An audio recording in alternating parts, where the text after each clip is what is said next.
ਸੱਜਣੋ ਤੇ ਮਿੱਤਰੋ ਅਸਲਾਮ ਅਲੈਕਮ। ਤੁਹਾਡਾ ਮੇਜ਼ਬਾਨ ਅਜਮਲ ਸਤਾਰ ਮਲਿਕ ਹਾਜ਼ਰ ਹੈ ਤੁਹਾਡੇ ਆਪਣੇ ਪ੍ਰੋਗਰਾਮ ਪ੍ਰਾਹੁਣੇ ਦੇ ਵਿੱਚ ਇੱਕ ਨਵੇਂ ਪ੍ਰਾਹੁਣੇ ਦੇ ਨਾਲ। ਨਾਜ਼ਰੀਨ, ਪੰਜਾਬ ਦੀ ਧਰਤੀ ਖੇਡਾਂ ਦੇ ਹਵਾਲੇ ਨਾਲ ਬੜੀ ਜ਼ਰਖੇਜ਼ ਹੈ। ਇਸ ਧਰਤੀ ਨੇ ਹਰ ਖੇਡ ਦੇ ਵਿੱਚ ਉਹ ਸੂਰਮਾ ਪੈਦਾ ਕੀਤੇ ਨੇ ਜਿਨ੍ਹਾਂ ਨੇ ਦੁਨੀਆ ਭਰ ਵਿੱਚ ਇਸ ਮੁਲਕ ਦਾ ਨਾਂ ਰੋਸ਼ਨ ਕੀਤਾ। ਸਾਡੇ ਅੱਜ ਦੇ ਪ੍ਰਾਹੁਣੇ ਪਾਕਿਸਤਾਨ ਦੇ ਉਹ ਰੈਸਲਰ ਨੇ ਜਿਨ੍ਹਾਂ ਦਾ ਕਹਿਣਾ ਹੈ ਕਿ ਪਹਿਲਵਾਨੀ ਉਹਨਾਂ ਦਾ ਸ਼ੌਕ ਨਹੀਂ, ਜਨੂਨ ਹੈ। ਔਰ ਉਹਨਾਂ ਨੇ ਇੰਤਹਾਈ ਕਮ ਉਮਰੀ ਦੇ ਵਿੱਚ ਆਲਮੀ ਸਤ੍ਹਾ 'ਤੇ ਗੋਲਡ ਮੈਡਲਸ ਹਾਸਲ ਕਰਕੇ ਇਹ ਸੱਚ ਸਾਬਤ ਕਰ ਦਿੱਤਾ ਔਰ ਸਾਡੇ ਸਾਰਿਆਂ ਦਾ ਸਿਰ ਫਖਰ ਨਾਲ ਉੱਚਾ ਕਰ ਦਿੱਤਾ। ਆਓ ਮਿਲਦੇ ਹਾਂ ਸਾਡੇ ਅੱਜ ਦੇ ਪ੍ਰਾਹੁਣੇ ਜਨਾਬ ਇਨਾਮ ਬੱਟ ਹੋਰਾਂ ਦੇ ਨਾਲ। ਇਨਾਮ ਬੱਟ ਨੇ ਘਰ ਦੇ ਦਰਵਾਜ਼ੇ 'ਤੇ ਸਾਡਾ ਇਸਤਕਬਾਲ ਕੀਤਾ।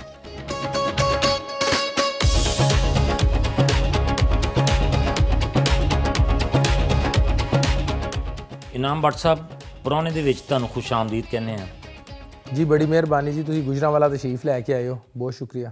ਮਿਹਰਬਾਨੀ ਜੀ। ਬੱਟ ਸਾਹਿਬ, ਇਹ ਪਹਿਲਵਾਨੀ ਦਾ ਸ਼ੌਕ ਕਿਸ ਤਰ੍ਹਾਂ ਪੈਦਾ ਹੋਇਆ? ਪਹਿਲਵਾਨੀ ਦਾ ਸ਼ੌਕ ਤੇ ਮੋਸਟਲੀ ਗੁਜਰਾਂਵਾਲਾ ਏਜ ਤੇ ਮੈਨੂੰ ਜਿਹੜਾ ਨਾ ਉਹ ਸਾਡੇ ਪੇਰੈਂਟਸ ਦੀ ਤਰਫੋਂ ਆਉਂਦਾ ਹੈ।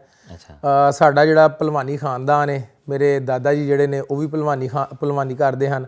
ਫਿਰ ਮੇਰੇ ਤਾਇਆ ਜੀ, ਮੇਰੇ ਵਾਲਦ ਸਾਹਿਬ, ਫਿਰ ਮੇਰੇ ਜਿਹੜੇ ਨੇ ਤਾਇਆ ਜੀ ਦੇ ਬੇਟੇ, ਤੇ ਸਾਰਾ ਮਤਲਬ ਇੱਕ ਪਹਿਲਵਾਨੀ ਖਾਨਦਾਨ ਹੈ। ਤੇ ਬਚਪਨ 'ਚ ਜਦੋਂ ਅਸੀਂ ਇਕੱਠੇ ਹੁੰਦੇ ਹਾਂ ਤੇ ਅਸੀਂ ਪਹਿਲਵਾਨੀ ਕਰਨੇ ਹਾਂ, ਇੱਕ ਦੂਜੇ ਦੇ ਘਰ ਜਾਣਾ ਤੇ ਕੁਸ਼ਤੀਆਂ ਕਰਨੀਆਂ।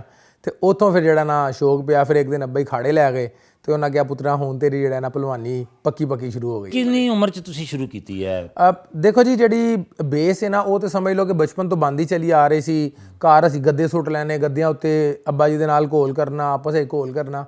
ਤੇ ਲੇਕਿਨ ਇਹ ਵੇ ਕਿ ਜਦੋਂ ਮੈਂ 13 ਸਾਲ ਦਾ ਹੋਇਆ ਤੇ ਫਿਰ ਅੱਬਾ ਜੀ ਮੈਨੂੰ ਲੈ ਗਏ। ਉਹਨਾਂ ਨੇ ਕਿਹਾ, ਬੇਟਾ ਹੁਣ ਤੂੰ ਜਿਹੜਾ ਨਾ ਐਜ਼ ਆ ਪ੍ਰੋਫੈਸ਼ਨਲ ਰੈਸਲਰ ਸੁਬਾਹ ਸ਼ਾਮ 2 ਟਾਈਮ ਮਿਹਨਤ ਲਾਣੀ ਹੈ। ਤੇ 13 ਸਾਲ ਦੀ ਉਮਰੇ ਮੈਂ ਸ਼ੁਰੂ ਕੀਤਾ ਸੀ। ਫਿਰ ਤੁਸੀਂ ਇਹਦੇ ਨਾਲ ਆਪਣੀ ਪੜ੍ਹਾਈ ਜਾਰੀ ਰੱਖੀ ਜਾਂ ਪੜ੍ਹਾਈ ਨੂੰ ਖੈਰਬਾਦ ਕਹਿ ਦਿੱਤਾ? ਨਹੀਂ ਜੀ, ਅਲਹਮਦੁਲਿਲਾ ਜਿਹੜੇ ਮੇਰੇ ਉਸਤਾਦ ਅੱਲਾ ਜੰਨਤ ਨਸੀਬ ਕਰੇ ਚੌਧਰੀ ਸ਼ਬੀਰ ਸਾਹਿਬ ਤੇ ਮੇਰੇ ਵਾਲਦ ਸਾਹਿਬ ਦਾ ਬਹੁਤ ਫੋਕਸ ਸੀ ਕਿ ਪਹਿਲਵਾਨ ਜਿਹੜੇ ਨਾ ਉਹ ਇੱਕ ਪਹਿਲਾਂ ਆਮ ਸੈਂਸ ਐ ਸੀ ਕਿ ਪਹਿਲਵਾਨ ਜਿਹੜੇ ਨੇ ਨਾ ਅਨਪੜ੍ਹ ਹੁੰਦੇ ਨੇ। ਬਾਜ਼ ਮਤਲਬ ਬਹੁਤ ਸਾਰਾ ਪਹਿਲਵਾਨਾਂ ਦੇ ਬਾਰੇ 'ਚ ਇਹੀ ਤਾਸਰ ਪਾਇਆ ਜਾਂਦਾ ਹੈ ਕਿ ਉਹ ਅਨਪੜ੍ਹ ਹੁੰਦੇ ਨੇ, ਉਹ ਪੜ੍ਹਾਈ ਲਿਖਾਈ ਦੇ ਵਿੱਚ ਉਹਨਾਂ ਦੇ ਇੰਨਾ ਦਿਲਚਸਪੀ ਨਹੀਂ ਹੁੰਦੀ।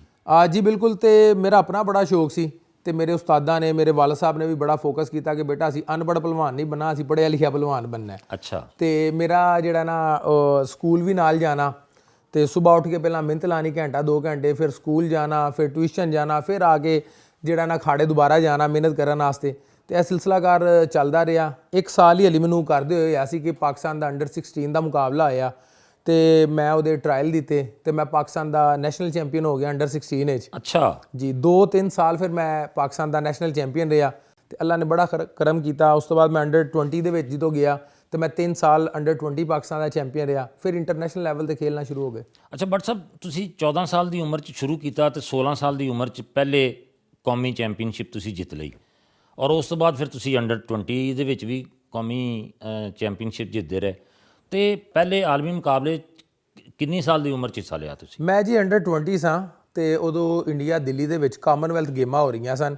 ਅੱਛਾ। ਜਿਹਦੇ ਟਰਾਇਲ ਹੋਏ ਔਰ ਅਲਹਮਦੁਲਿਲਾ ਮੈਂ ਉਹ ਟਰਾਇਲ ਵਿਨ ਕੀਤੇ ਤੇ ਬੜਾ ਅੱਛਾ ਜਿਹੜਾ ਨਾ ਉਹਦਾ ਮੇਰਾ ਇਵੈਂਟ ਬੜਾ ਅੱਛਾ ਰਿਹਾ। ਤੇ ਉਸ ਤੋਂ ਬਾਅਦ ਜਦੋਂ ਕਾਮਨਵੈਲਥ ਗੇਮਸ ਵਾਸਤੇ ਮੇਰੀ ਸਿਲੈਕਸ਼ਨ ਹੋਈ, ਫਿਰ ਦਿਨ ਰਾਤ ਅਸੀਂ ਉਹਦੀ ਮਿਹਨਤ ਕੀਤੀ, ਕੋਸ਼ਿਸ਼ ਕੀਤੀ। ਤੇ ਸਾਡਾ ਇਰਾਨੀ ਕੋਚ ਆਏ ਸਨ, ਉਹਨਾਂ ਨੇ ਸਾਡਾ ਕੈਂਪ ਲਗਾਇਆ ਤੇ ਉਸ ਤੋਂ ਬਾਅਦ 3-4 ਮਾਹ ਉੱਥੇ ਸਾਡੀ ਬੜੀ ਸਖਤ ਮਿਹਨਤ ਹੋਈ ਤੇ ਫਿਰ ਅਸੀਂ ਇੰਡੀਆ ਚਲੇ ਗਏ, ਜੋ ਕਿ ਮੇਰੀ ਜ਼ਿੰਦਗੀ ਦਾ ਪਹਿਲਾ ਮੁਕਾਬਲਾ ਸੀ। ਤੇ ਉਹ ਬੜਾ ਜ਼ਬਰਦਸਤ, ਬੜਾ ਸ਼ਾਨਦਾਰ ਮੁਕਾਬਲਾ ਰਿਹਾ, ਬੜਾ ਵੱਡਾ ਐਕਸਪੀਰੀਅੰਸ ਸੀ। 72 ਮੁਲਕਾਂ ਤੋਂ ਉੱਥੇ ਲੋਕ ਆਏ ਹੋਏ ਸਨ, ਪਹਿਲਵਾਨ ਆਏ ਹੋਏ ਸਨ। ਤੇ ਉਹਦੇ ਵਾਸਤੇ ਪਹਿਲਾਂ ਮੈਂ ਕੁਆਟਰ ਫਾਈਨਲ ਵਿਨ ਕੀਤਾ, ਸੈਮੀਫਾਈਨਲ ਜਿੱਤਿਆ ਤੇ ਉਸ ਤੋਂ ਬਾਅਦ ਜਿਹੜਾ ਮੇਰਾ ਫਾਈਨਲ ਦਾ ਮੁਕਾਬਲਾ ਹੈ ਉਹ ਇੰਡੀਆ ਦੇ ਬੜੇ ਵੱਡੇ ਖਿਲਾੜੀ ਅਨੋਜ ਕੁਮਾਰ ਦੇ ਨਾਲ ਸੀ। ਤੇ ਬੜਾ ਸਖਤ ਮੁਕਾਬਲਾ ਚੱਲਿਆ। ਪੂਰਾ ਜਿਹੜਾ ਕਰਾਊਡ ਹੈ ਉਹ ਇੰਡੀਆ ਪੁਕਾਰ ਰਿਹਾ ਸੀ ਤੇ ਮੈਂ ਕਿਹਾ ਯਾਰ ਇੰਡੀਆ ਨੇ ਇਨਾਮ ਕਹਿ ਰਹੇ ਨੇ। ਅੱਛਾ। ਹਾਂਜੀ। ਤੇ ਬੜਾ ਅੱਛਾ ਰਿਹਾ, ਬੜਾ ਟਫ ਕੰਪੀਟੀਸ਼ਨ ਹੋਇਆ ਸਾਡਾ। 10 ਮਿੰਟ ਤੱਕ ਸਾਡਾ ਜਿਹੜਾ ਮੁਕਾਬਲਾ ਨਾ ਉਹ ਬਿਲਕੁਲ ਬਰਾਬਰ ਰਿਹਾ ਤੇ ਬਿਲਕੁਲ ਲਾਸਟ ਮੂਮੈਂਟ ਉੱਤੇ ਮੈਂ ਪੂਰਾ ਇੱਕ ਜ਼ੋਰ ਲਾਈ, ਮੇਰੀ ਇੱਕ ਟੈਕਨੀਕ ਸੀ ਤੇ ਉਸ ਪਹਿਲਵਾਨ ਨੂੰ ਮੈਂ ਢਾਹ ਦਿੱਤਾ ਤੇ ਮੈਂ ਉਹਦੀ ਛਾਤੀ ਤੇ ਬਹਿ ਗਿਆ। ਫਿਰ ਮੈਂ ਨਾਰਾ ਲਗਾਇਆ ਉੱਥੇ ਅੱਲਾਹੂ ਅਕਬਰ ਤੇ ਬੜਾ ਅੱਲਾ ਨੇ ਕਰਮ ਕੀਤਾ। ਫਿਰ ਉੱਥੇ ਦੀ ਜਿਹੜੇ ਲੋਕ ਨੇ ਉਹਨਾਂ ਨੇ ਬੜਾ ਐਪਰੀਸ਼ੀਏਟ ਕੀਤਾ। ਪਾਕਿਸਤਾਨ ਦਾ ਪਰਚਮ ਬੁਲੰਦ ਹੋਇਆ ਤੇ ਅਸੀਂ 40 ਸਾਲ ਬਾਅਦ ਜਿਹੜਾ ਉਹ ਗੋਲਡ ਮੈਡਲ ਜਿੱਤਿਆ ਕਾਮਨਵੈਲਥ ਗੇਮਸ ਵਿੱਚ। ਤੇ ਬੱਟ ਸਾਹਿਬ, 40 ਸਾਲਾਂ ਬਾਅਦ ਆਪਣੇ ਰਵਾਇਤੀ ਹਰੀਫ ਮੁਲਕ ਦੇ ਬੰਦੇ ਨੂੰ ਹਰਾਉਣਾ ਤੇ ਕੀ ਜਜ਼ਬਾਤ ਸਨ ਉਸ ਵੇਲੇ? ਦੇਖੋ ਜੀ, ਉਹ ਜਜ਼ਬਾਤ ਜਿਹੜੇ ਨੇ ਨਾ, ਅਸੀਂ ਉਹਨੂੰ ਅਲਫਾਜ਼ ਵਿੱਚ ਤੇ ਬਿਆਨ ਨਹੀਂ ਕਰ ਸਕਦੇ, ਲੇਕਿਨ ਇਹ ਵੇ ਕਿ ਬਹੁਤ ਜ਼ਿਆਦਾ ਖੁਸ਼ੀ ਹੋ ਰਹੀ ਸੀ ਕਿ ਜਿਸ ਚੀਜ਼ ਵਾਸਤੇ ਬੜੀ ਦੇਰ ਦੀ ਮਿਹਨਤ ਕੀਤੀ ਹੋਈ ਸੀ ਤੇ ਬੜੀ ਇਹ ਖਾਹਿਸ਼ ਸੀ ਕਿ ਅਸੀਂ ਆਪਣੇ ਰਵਾਇਤੀ ਹਰੀਫ ਨੂੰ ਹਰਾਉਣਾ ਹੈ, ਫਿਰ ਇੰਡੀਆ ਦੇ ਵਿੱਚ ਮੁਕਾਬਲਾ ਬੜੀ ਜ਼ਿਆਦਾ ਉਹਦੀ ਹਾਈਪ ਬਣ ਗਈ ਹੋਈ ਸੀ ਤੇ ਫਾਈਨਲ ਵਿੱਚ ਫਿਰ ਉਹਨੂੰ ਹਰਾਉਣਾ ਤੇ ਉਹਨਾਂ ਦੀ ਛਾਤੀ ਤੇ ਬਹਿਣਾ, ਮੈਂ ਸਮਝਣਾ ਕਿ ਮੇਰੇ ਵਾਸਤੇ ਅਗਰ ਮੈਂ ਕਹਾਂ ਈਦ ਦਾ ਦਿਨ ਸੀ ਤੇ ਇਹ ਵੀ ਘੱਟ ਹੈ। ਉੱਥੇ ਭੱਟ ਸਾਹਿਬ ਜਿਹੜਾ ਉਹ ਸਾਰਾ ਕਰਾਊਡ ਸੀ ਉੱਥੇ, ਜਿਹੜਾ ਹਜੂਮ ਸੀ, ਉਹ ਤੇ ਸਾਰਾ ਇੰਡੀਆ ਦਾ ਸੀ, ਤੇ ਉਹ ਤੁਸੀਂ ਕਨਫਿਊਜ਼ ਨਹੀਂ ਹੋਏ ਉਸ ਵੇਲੇ ਕਿ ਵੀ ਸਾਰਾ ਮਜਮਾ ਤੇ ਉਹਨੂੰ ਸਪੋਰਟ ਕਰ ਰਿਹਾ ਹੈ, ਇੰਡੀਆ ਦੇ ਪਲੇਅਰ ਨੂੰ? ਜੀ, ਮੈਂ ਅਸਲ ਵਿੱਚ ਕਨਫਿਊਜ਼ ਨਹੀਂ ਹੋਇਆ, ਬਲਕਿ ਮੈਂ ਬੜਾ ਐਕਸਾਈਟਿਡ ਸਾਂ। ਮੈਂ ਬੜਾ ਇੰਜੋਏ ਕਰ ਰਿਹਾ ਸਾਂ ਉਸ ਮੂਮੈਂਟ ਨੂੰ ਕਿ ਪੂਰਾ ਇੰਡੀਆ ਜਿਹੜਾ ਵੀ ਉਹ ਜ਼ੋਰ ਲਗਾ ਰਿਹਾ, ਪੂਰਾ ਸਟੇਡੀਅਮ ਕਰਾਊਡ ਜਿਹੜਾ ਨਾ ਉਹ ਜ਼ੋਰ ਲਾ ਰਿਹਾ ਤੇ ਵਿੱਚ ਤੇ ਉਹੀ ਹੋਣਾ ਜੋ ਦੋ ਪਹਿਲਵਾਨਾਂ ਨੇ ਕਰਨਾ ਤੇ ਮੈਨੂੰ ਬੜੀ ਖੁਸ਼ੀ ਸੀ, ਬੜਾ ਮੈਨੂੰ ਜਿਹੜਾ ਨਾ ਫੋਕਸ ਸੀ ਤੇ ਕੁਝ ਮੇਰੇ ਜਿਹੜੇ ਉਸਤਾਦ ਨੇ ਉਹਨਾਂ ਨੇ ਮੈਨੂੰ ਇਹ ਗਾਈਡ ਕੀਤਾ ਹੋਇਆ ਸੀ ਕਿ ਤੂੰ ਜਿਹੜਾ ਤੇਰੇ ਦਾਅ ਨੇ ਨਾ, ਤੂੰ ਉਹਨਾਂ 'ਤੇ ਕੰਮ ਕਰਨਾ, ਕਿਹੜਾ ਪੂਰੀ ਦੁਨੀਆ ਨੇ ਵਿੱਚ ਆਈ ਜਾਣਾ ਜਾਂ ਕਿਹੜਾ ਪੂਰੇ ਸਟੇਡੀਅਮ ਦੇ ਵਿੱਚ ਆਈ ਜਾਣਾ। ਤੇ ਅਲਹਮਦੁਲਿਲਾ ਆਪਣੀ ਗੇਮ ਉੱਤੇ ਫੋਕਸ ਕੀਤਾ ਤੇ ਆਪਣੇ ਦਾਅ ਉੱਤੇ ਫੋਕਸ ਕੀਤਾ ਤੇ ਅੱਲਾ ਨੇ ਬੜਾ ਖਾਸ ਕਰਮ ਕੀਤਾ ਤੇ ਜਦੋਂ ਉਹਨੂੰ ਹਰਾਇਆ ਤੇ ਪਹਿਲਾਂ ਮੈਨੂੰ ਆਪਣੇ ਕੋਚ ਦੀ ਪਿੱਛੋਂ ਆਵਾਜ਼ ਨਹੀਂ ਆ ਰਹੀ ਸੀ। ਸਾਡੀ ਰੈਸਲਿੰਗ ਵਿੱਚ ਨਾ ਉਹ ਇਹ ਹੁੰਦਾ ਕਿ ਤੁਹਾਨੂੰ ਉਹ ਤੁਹਾਡਾ ਕੋਚ ਪਿੱਛੋਂ ਗਾਈਡ ਕਰ ਰਿਹਾ ਹੁੰਦਾ ਜੀ। ਤੇ ਇੰਨਾ ਸ਼ੋਰ ਸੀ ਕਿ ਮੇਰੇ ਕੋਚ ਦੀ ਆਵਾਜ਼ ਮੈਨੂੰ ਪਿੱਛੋਂ ਨਹੀਂ ਆ ਰਹੀ ਸੀ। ਅੱਛਾ। ਲੇਕਿਨ ਇਹ ਵੇ ਕਿ ਜਦੋਂ ਮੈਂ ਉਹਨੂੰ ਹਰਾਇਆ ਤੇ ਪੂਰੇ ਹਾਲ ਦੇ ਵਿੱਚ ਪਿਨ ਡ੍ਰੌਪ ਸਾਇਲੈਂਸ ਹੋ ਗਈ ਤੇ ਅੱਲਾ ਨੇ ਬੜਾ ਖਾਸ ਕਰਮ ਕੀਤਾ ਤੇ ਅਸੀਂ 골ਡ ਮੈਡਲ ਜਿੱਤੇ। ਉਹ ਤੇ ਤਵੱਕਾ ਨਹੀਂ ਕਰ ਰਹੇ ਹੋਣੇ ਨਾ, ਜਿਹੜਾ ਉੱਥੇ ਦਾ ਹਜੂਮ ਹੈ ਉਹ ਤੇ, ਕਿਉਂਕਿ ਉਹਨਾਂ ਦਾ ਬੜਾ ਸੀਨੀਅਰ ਪਹਿਲਵਾਨ ਸੀ ਅਨੋਜ ਕੁਮਾਰ ਤੇ। ਜੀ ਬਿਲਕੁਲ, ਅਨੋਜ ਨੇ ਇੰਡੀਆ ਵਾਸਤੇ ਬੜਾ ਅੱਛਾ ਪਰਫਾਰਮ ਕੀਤਾ ਸੀ, ਓਲੰਪੀਅਨ ਵੀ ਸੀ, ਜੂਨੀਅਰ ਵਰਲਡ ਮੈਡਲਿਸਟ ਵੀ ਸੀ, ਏਸ਼ੀਆ ਮੈਡਲਿਸਟ ਵੀ, ਤੇ ਉਹਨਾਂ ਵਾਸਤੇ ਬੜੀ ਸ਼ਾਕਿੰਗ ਨਿਊਜ਼ ਸੀ ਤੇ ਅੱਲਾ ਨੇ ਬੜਾ ਖਾਸ ਕਰਮ ਕੀਤਾ ਔਰ ਅਸੀਂ ਜਿਹੜਾ ਨਾ ਉਹਨਾਂ ਨੂੰ ਉਹਦਾ ਬੜਾ ਅੱਛਾ ਜਵਾਬ ਦਿੱਤਾ। ਤੇ ਭੱਟ ਸਾਹਿਬ, ਅੰਡਰ 20 ਦੇ ਵਿੱਚ ਰਹਿੰਦੇ ਆਇਆ ਪਹਿਲੀ ਦਫਾ ਐਡਾ ਮਤਲਬ ਵੱਡਾ ਮੁਕਾਬਲਾ ਜਿੱਤਣਾ ਔਰ ਉਹ ਵੀ ਰਵਾਇਤੀ ਹਰੀਫ ਨੂੰ ਹਰਾ ਕੇ ਜਿੱਤਣਾ, ਇਹਦੇ ਬਾਰੇ ਸੁਣਨ ਚ ਆਇਆ ਸੀ ਕਿ ਇੰਡੀਆ ਨੇ ਕੋਈ ਫਿਲਮਾਂ ਵੀ ਬਣਾਈਆਂ ਨੇ ਇਹਦੇ ਉੱਤੇ, ਤੁਹਾਡੇ ਮੁਕਾਬਲੇ ਦੇ ਉੱਤੇ ਵੀ? ਜੀ ਬਿਲਕੁਲ, ਅਗਰ ਅਸੀਂ ਦੰਗਲ ਮੂਵੀ ਨੂੰ ਦੇਖਦੇ ਹਾਂ ਤੇ ਉਹਨਾਂ ਨੇ ਉਹ ਐਸੀ ਇਵੈਂਟ ਦੇ ਉੱਤੇ ਬਣਾਈਏ ਕਿ ਜਿਹਦੇ ਵਿੱਚ ਆਮਰ ਖਾਨ ਸਾਹਿਬ ਉਹ ਆਪਣੀ ਬੱਚਿਆਂ ਨੂੰ ਟ੍ਰੇਨਿੰਗ ਦਿੰਦੇ ਨੇ। ਉਸ ਤੋਂ ਬਾਅਦ ਇੱਕ ਹੋਰ ਜਿਹੜੀ ਸਲਮਾਨ ਖਾਨ ਦੀ ਵੀ ਮੂਵੀ ਹੈ ਉਹ ਵੀ ਬੜੀ ਅੱਛੀ ਹੈ, ਉਹ ਵੀ ਰੈਸਲਿੰਗ ਨੂੰ ਪ੍ਰਮੋਟ ਕਰ ਰਿਹਾ, ਸੁਲਤਾਨ। ਤੇ ਮੈਂ ਸਮਝਦਾ ਵਾਂ ਕਿ ਉਹ ਮੂਵੀਜ਼ ਨੇ ਜਿਨ੍ਹਾਂ ਨੇ ਇੰਡੀਆ ਦੇ ਵਿੱਚ ਰੈਸਲਿੰਗ ਨੂੰ ਬਹੁਤ ਪ੍ਰਮੋਟ ਕੀਤਾ। ਤੇ ਪਾਕਿਸਤਾਨ 'ਚ ਕਿਉਂ ਨਹੀਂ ਕੋਈ ਇਹੋ ਜਿਹਾ ਕੰਮ ਕੀਤਾ ਜਾਂਦਾ ਕਿ ਕੋਈ ਇਸ ਤਰ੍ਹਾਂ ਦੀ ਕੋਈ ਮੂਵੀ ਬਣਾਈ ਜਾਵੇ, ਕੋਈ ਫਿਲਮ ਬਣਾਈ ਜਾਵੇ ਜਿਹੜੇ ਇਸ ਫਨ ਨੂੰ ਪ੍ਰਮੋਟ ਕਰ ਸਕੇ? ਜੀ ਅਲਹਮਦੁਲਿਲਾ, ਪਾਕਿਸਤਾਨ ਨੇ ਰੈਸਲਿੰਗ ਵਿੱਚ ਤੇ ਬਹੁਤ ਨਾਮ ਕਮਾਇਆ, ਬੜੇ ਵੱਡੇ ਸੂਰਮਾ ਪਾਕਿਸਤਾਨ ਵਿੱਚ ਪੈਦਾ ਹੋਏ ਨੇ, ਰਹੀਮ ਬਖਸ਼ ਸੁਲਤਾਨੀ ਵਾਲਾ, ਗਾਮਾ ਪਹਿਲਵਾਨ, ਪੋਲੂ ਬਰਾਦਰਾਨ। ਉਸ ਤੋਂ ਬਾਅਦ ਤੁਸੀਂ ਚੱਲਦੇ ਚਲੇ ਜਾਓ, ਤੁਹਾਨੂੰ ਪਹਿਲਵਾਨ ਜਿਹੜਾ ਨਜ਼ਰ ਆਉਂਦੇ ਜਾਣਗੇ। ਗੁਜਰਾਂਵਾਲਾ ਦੇ ਵਿੱਚ ਅਸੀਂ ਬੜੇ ਵੱਡੇ ਨਾਮ ਹੋਏ ਨੇ। ਮੈਂ ਸਮਝਦਾ ਕਿ ਸਾਡੀ ਜਿਹੜੀ ਇੰਡਸਟਰੀ ਹੈ ਉਹ ਬੜੀ ਤੇਜ਼ੀ ਨਾਲ ਚੇਂਜ ਹੋ ਰਹੀ ਹੈ। ਅਗਰ ਤੁਸੀਂ 10 ਤੋਂ 15 ਸਾਲ ਪਹਿਲੇ ਫਿਲਮਾਂ ਦੇਖੋ ਤੇ ਉਹ ਬੜੀ ਮਾਰ ਦਾੜ ਔਰ ਇਸ ਤਰ੍ਹਾਂ ਦੀਆਂ ਸਨ, ਤੇ ਹੁਣ ਬੜੀ ਤੇਜ਼ੀ ਦੇ ਨਾਲ ਰਿਵਾਈਵਲ ਆਫ ਇੰਡਸਟਰੀ ਮੈਂ ਸਮਝਦਾ ਹੋ ਰਿਹਾ ਵੇ। ਤੇ ਉਮੀਦ ਹੈ ਕਿ ਪਾਕਿਸਤਾਨ ਵਿੱਚ ਵੀ ਇਸ ਤਰ੍ਹਾਂ ਦਾ ਕੰਮ ਹੋਏਗਾ ਜਿਹਦੇ ਵਿੱਚ ਖਿਲਾੜੀਆਂ ਨੂੰ ਤੇ ਉਹਨਾਂ ਗੇਮਾਂ ਨੂੰ ਪ੍ਰਮੋਟ ਕੀਤਾ ਜਾਏਗਾ ਜਿਹਦੇ ਵਿੱਚ ਬਹੁਤ ਜ਼ਿਆਦਾ ਪਾਕਿਸਤਾਨ ਮੈਡਲ ਜਿੱਤ ਰਿਹਾ, ਜਿਹਦਾ ਸਕੋਪ ਬਹੁਤ ਅੱਛਾ ਹੈ। ਤੇ ਭੱਟ ਸਾਹਿਬ, ਤੁਸੀਂ ਬੜੀ ਛੋਟੀ ਉਮਰ 'ਚ ਮਾਸ਼ਾਅੱਲਾ ਇੰਨਾ ਨਾਂ ਪੈਦਾ ਕਰ ਲਿਆ, ਤੇ ਤੁਹਾਨੂੰ ਨਹੀਂ ਕਦੀ ਕੋਈ ਆਫਰ ਹੋਈ ਕਿ ਜੀ ਫਿਲਮ ਦੇ ਵਿੱਚ ਕੋਈ ਇਸ ਤਰ੍ਹਾਂ ਦਾ ਕੋਈ ਤੁਹਾਨੂੰ ਸੀਨ ਦਿੱਤਾ ਜਾਵੇ? ਦੇਖੋ, ਇੱਕ ਦੋ ਦਫਾ ਗੱਲ ਤੇ ਹੋਈ ਹੈ, ਲੇਕਿਨ ਮੈਂ ਸਮਝਣਾ ਕਿ ਜਿਸ ਕਾ ਕੰਮ ਉਸੀ ਕੋ ਸਾਜੇ। ਤੇ ਅਸੀਂ ਜਿਹੜਾ ਨਾ ਐਜ਼ ਅ ਰੈਸਲਰ ਮੁਲਕ ਨੂੰ ਰਿਪਰੈਜ਼ੈਂਟ ਕਰ ਰਹੇ ਹਾਂ ਤੇ ਉਹ ਅਸੀਂ ਕੰਮ ਅੱਛਾ ਕਰ ਰਹੇ ਹਾਂ। ਤੇ ਜਿਹੜਾ ਨੇ ਸਾਡੇ ਮਾਸ਼ਾਅੱਲਾ ਜਿਹੜੇ ਹੀਰੋਜ਼ ਨੇ ਜਿਨ੍ਹਾਂ ਨੇ ਇਸ ਕੰਮ ਨੂੰ ਸਿੱਖਿਆ ਹੋਇਆ, ਕਿਉਂਕਿ ਐਜ਼ ਅ ਹੀਰੋ ਜਾਂ ਕਿਸੇ ਵੀ ਚੀਜ਼ ਤੇ ਕੰਮ ਕਰਨਾ ਉਹਦੇ ਵਾਸਤੇ ਪ੍ਰੋਪਰ ਇੱਕ ਟ੍ਰੇਨਿੰਗ ਚਾਹੀਦੀ ਹੁੰਦੀ ਹੈ ਤੇ ਉਹ ਸਾਡੇ ਬੜੇ ਨਾਮਵਰ ਇਸ ਤਰ੍ਹਾਂ ਦੇ ਫਨਕਾਰ ਸਾਡੇ ਕੋਲ ਹੈ ਨੇ ਜੋ ਇਸ ਕਿਰਦਾਰ ਨੂੰ ਬੜਾ ਅੱਛਾ ਨਿਭਾ ਸਕਦੇ ਨੇ। ਉਸ ਤੋਂ ਬਾਅਦ ਫਿਰ ਕੋਈ ਤੁਸੀਂ ਵਰਲਡ ਚੈਂਪੀਅਨ ਵੀ ਰਹੇ? ਜੀ ਅਲਹਮਦੁਲਿਲਾ, 2017 ਦੇ ਵਿੱਚ ਬੜਾ ਵੱਡਾ ਇੱਕ ਵਰਲਡ ਚੈਂਪੀਅਨਸ਼ਿਪ ਦਾ ਮੁਕਾਬਲਾ ਹੋ ਰਿਹਾ ਸੀ ਤੁਰਕੀ ਦੇ ਵਿੱਚ, ਤੇ ਪਾਕਿਸਤਾਨ ਦਾ ਮੈਂ ਵਾਹਦ ਰੈਸਲਰ ਹਾਂ ਜਿਹੜਾ ਅਲਹਮਦੁਲਿਲਾ ਵਰਲਡ ਚੈਂਪੀਅਨ ਦਾ ਅਸੀਂ ਉੱਥੇ ਟਾਈਟਲ ਜਿੱਤਿਆ। ਉਹਦੇ ਵਿੱਚ ਅਸੀਂ ਬੜੇ ਵੱਡੇ ਖਿਲਾੜੀਆਂ ਨੂੰ ਅਲਹਮਦੁਲਿਲਾ ਹਰਾਇਆ। ਅਸੀਂ ਤੁਰਕੀ ਨੂੰ ਹਰਾਇਆ, ਗਰੀਸ ਨੂੰ ਹਰਾਇਆ, ਰਸ਼ੀਆ ਦੇ ਖਿਲਾੜੀ ਨੂੰ ਹਰਾਇਆ ਤੇ ਫਾਈਨਲ ਜਿਹੜਾ ਵੀ ਮੈਂ ਹਰਾਇਆ ਸੀ ਈਰਾਨ ਦਾ ਵਰਲਡ ਚੈਂਪੀਅਨ ਸੀ, ਡਿਫੈਂਡਿੰਗ ਵਰਲਡ ਚੈਂਪੀਅਨ, ਉਹਨੂੰ ਹਰਾ ਕੇ ਮੈਂ ਪਾਕਿਸਤਾਨ ਦੀ ਹਿਸਟਰੀ ਦਾ ਪਹਿਲਾ ਵਰਲਡ ਟਾਈਟਲ 2017 ਵਿੱਚ ਜਿੱਤਿਆ ਸੀ। ਫਿਰ 2018 ਵਿੱਚ ਮੈਂ ਉਸ ਟਾਈਟਲ ਨੂੰ ਡਿਫੈਂਡ ਕੀਤਾ ਤੇ ਦੂਸਰੀ ਦਫਾ ਵਰਲਡ ਟਾਈਟਲ ਜਿੱਤਿਆ। 2019 ਵਿੱਚ ਵਰਲਡ ਬੀਚ ਗੇਮਸ ਹੋ ਰਹੀਆਂ ਸਨ ਜਿਹਦੇ ਵਿੱਚ ਮੈਂ ਪਾਕਿਸਤਾਨ ਦਾ ਵਾਹਦ ਖਿਲਾੜੀ ਹਾਂ ਜਿਹਨੇ ਕੁਆਲੀਫਾਈ ਵੀ ਕੀਤਾ, ਉਹਦੇ ਵਿੱਚ 골ਡ ਮੈਡਲ ਜਿੱਤਿਆ। ਫਿਰ 2021 ਵਿੱਚ 2 ਵਰਲਡ ਸੀਰੀਜ਼ ਹੋਈਆਂ ਨੇ ਜਿਨ੍ਹਾਂ ਨੂੰ ਮੈਂ ਅਲਹਮਦੁਲਿਲਾ ਕੰਪੀਟ ਕੀਤਾ ਤੇ ਦੋਵਾਂ ਵਿੱਚ ਅਸੀਂ 골ਡ ਮੈਡਲ ਜਿੱਤਿਆ। ਤੇ ਅਲਹਮਦੁਲਿਲਾ ਇਸ ਟਾਈਮ ਤੱਕ ਮੈਂ ਪਾਕਿਸਤਾਨ ਵਾਸਤੇ 5 ਟਾਈਟਲ ਹੋਲਡਰ ਹਾਂ, 5 ਦਫਾ ਦਾ ਵਰਲਡ ਚੈਂਪੀਅਨ ਹਾਂ। ਮਾਸ਼ਾਅੱਲਾ। ਤੇ ਭੱਟ ਸਾਹਿਬ, ਓਲੰਪਿਕਸ ਦੇ ਵਿੱਚ ਨਹੀਂ ਜਾ ਸਕੇ ਤੁਸੀਂ? ਓਲੰਪਿਕ ਵਿੱਚ ਮੈਂ ਸਮਝ ਲਓ ਕਿ ਬਿਲਕੁਲ ਇੱਕ ਸਟੈਪ ਦੀ ਦੂਰੀ ਤੇ ਰਿਹਾ ਮੈਂ 1-2 ਦਫਾ, ਲੇਕਿਨ ਉਹਦੇ ਵਿੱਚ ਇਹ ਹੁੰਦਾ ਕਿ ਓਲੰਪਿਕ ਵਾਸਤੇ ਸਾਨੂੰ ਕਾਫੀ ਸਾਰੇ ਇਵੈਂਟ ਖੇਲਣੇ ਪੈਂਦੇ ਨੇ, ਸਾਡੀ ਰੈਂਕਿੰਗ ਬੜੀ ਬਿਹਤਰ ਹੋਣੀ ਚਾਹੀਦੀ ਹੈ। ਇੱਕ ਸਾਲ ਦੇ ਵਿੱਚ 3 ਤੋਂ 4 ਜਿਹੜੇ ਨੇ ਉਹ ਰੈਂਕਿੰਗ ਸੀਰੀਜ਼ ਹੁੰਦੀਆਂ ਨੇ, ਜਿਹਦੇ ਵਿੱਚ ਤੁਸੀਂ ਪਾਰਟਿਸਿਪੇਟ ਕਰਦੇ ਹੋ, ਤੁਹਾਡੀ ਰੈਂਕਿੰਗ ਬਣਦੀ ਹੈ, ਫਿਰ ਤੁਸੀਂ ਵਰਲਡ ਵਿੱਚ ਪਾਰਟਿਸਿਪੇਟ ਕਰਦੇ ਹੋ, ਫਿਰ ਜਾ ਕੇ ਤੁਹਾਡਾ ਓਲੰਪਿਕ ਵਿੱਚ ਇਨਾਮ ਪੈਂਦਾ ਹੈ। ਤੇ ਅਨਫੋਰਚੂਨੇਟਲੀ ਸਾਡੇ ਕੋਲ ਇੰਨੇ ਵਸਾਇਲ ਨਹੀਂ ਹੁੰਦੇ, ਅਸੀਂ ਇੰਨੇ ਮੁਕਾਬਲਿਆਂ 'ਚ ਪਾਰਟਿਸਿਪੇਟ ਨਹੀਂ ਕਰ ਪਾਉਂਦੇ, ਜਿਹਦੀ ਵਜ੍ਹਾ ਨਾਲ ਸਾਡੀ ਰੈਂਕਿੰਗ ਬਿਹਤਰ ਨਹੀਂ ਹੁੰਦੀ। ਅਦਰਵਾਈਜ਼ ਜਿਹੜਾ ਤੁਸੀਂ ਇਹ ਦੇਖੋ ਕਿ ਜਿਹੜੇ ਓਲੰਪਿਕ ਵਿੱਚ ਖਿਲਾੜੀ ਖੇਡੇ ਨੇ ਜਾਂ ਜਿਨ੍ਹਾਂ ਨੇ ਮੈਡਲ ਵੀ ਲਿੱਤੇ ਨੇ, ਮੈਂ ਉਹਨਾਂ ਖਿਲਾੜੀਆਂ ਨੂੰ ਵੀ ਦੀਗਰ ਮੁਕਾਬਲਿਆਂ 'ਚ ਹਰਾ ਚੁੱਕਿਆ ਵਾਂ। ਮੈਂ ਇੰਡੀਆ ਦੇ ਕਈ ਖਿਲਾੜੀਆਂ ਨੂੰ ਹਰਾਇਆ ਜਿਹੜੇ ਓਲੰਪਿਕ ਲੈਵਲ ਤੱਕ ਖੇਡੇ ਨੇ। ਉਸ ਤੋਂ ਇਲਾਵਾ ਕੈਨੇਡਾ ਦੇ ਇੱਕ ਬੜੇ ਅੱਛੇ ਖਿਲਾੜੀ ਸਨ, ਉਸ ਤੋਂ ਬਾਅਦ ਉਹਦੇ ਕਜ਼ਾਕਿਸਤਾਨ ਦੇ ਖਿਲਾੜੀ ਨੂੰ ਮੈਂ ਹਰਾਇਆ। ਉਸ ਤੋਂ ਬਾਅਦ ਜਾਰਜੀਆ ਦਾ ਓਲੰਪਿਕ ਦਾ ਬ੍ਰੌਂਜ਼ ਮੈਡਲਿਸਟ ਸੀ, ਜਿਹਨੂੰ ਮੈਂ ਹਰਾ ਕੇ ਪਾਕਿਸਤਾਨ ਵਾਸਤੇ ਵਰਲਡ ਦਾ ਟਾਈਟਲ ਜਿੱਤਿਆ ਸੀ। ਤੇ ਜ਼ਰੂਰਤ ਹੈ ਕਿ ਅਗਰ ਥੋੜੀ ਜਿਹੀ ਬਜਟ ਤੇ ਫੰਡਿੰਗ ਨੂੰ ਜ਼ਿਆਦਾ ਕੀਤਾ ਜਾਏ ਤੇ ਖਿਲਾੜੀਆਂ ਨੂੰ ਮੌਕੇ ਜ਼ਿਆਦਾ ਮਿਲਣ ਤੇ ਲਾਜ਼ਮੀ ਤੌਰ ਤੇ ਅਸੀਂ ਓਲੰਪਿਕ 'ਚੋਂ ਮੈਡਲ ਲੈ ਸਕਦੇ ਹਾਂ। ਮਕਸਦ ਤੁਹਾਡੇ ਕਹਿਣ ਦਾ ਹੈ ਕਿ ਅਗਰ ਹਕੂਮਤ ਥੋੜਾ ਜਿਹਾ ਸਪੋਰਟ ਕਰੇ ਤੇ ਤੁਹਾਡੇ ਜੈਸੇ ਜਿਹੜੇ ਬੜੇ ਹੋਣਹਾਰ ਜਿਹੜੇ ਖਿਲਾੜੀ ਨੇ ਉਹਨਾਂ ਦੇ ਮਜ਼ੀਦ ਅੱਗੇ ਜਾਣ ਦੇ ਮੌਕੇ ਹੋਰ ਪੈਦਾ ਹੋ ਸਕਦੇ ਨੇ। ਜੀ ਥੋੜਾ ਜਿਹਾ ਤੇ ਹਕੂਮਤ ਸਪੋਰਟ ਕਰਦੀ ਏ, ਥੋੜਾ ਜ਼ਿਆਦਾ ਜਿਹਾ ਸਪੋਰਟ ਕਰੇ ਤੇ ਡੈਫੀਨੇਟਲੀ ਅਸੀਂ ਉਸ ਲੈਵਲ ਤੱਕ ਜਾ ਸਕਦੇ ਹਾਂ। ਬਿਲਕੁਲ ਠੀਕ ਹੈ। ਇੱਥੇ ਵੇਲਾ ਹੋਇਆ ਹੈ ਮੁਖਤਸਰ ਜੀ ਬ੍ਰੇਕ ਦਾ, ਗੁਫ਼ਤਗੂ ਦਾ ਸਿਲਸਿਲਾ ਜਾਰੀ ਹੈ ਤੇ ਵਕਫੇ ਤੋਂ ਬਾਅਦ ਦੁਬਾਰਾ ਹਾਜ਼ਰ ਹੋਣੇ ਆ।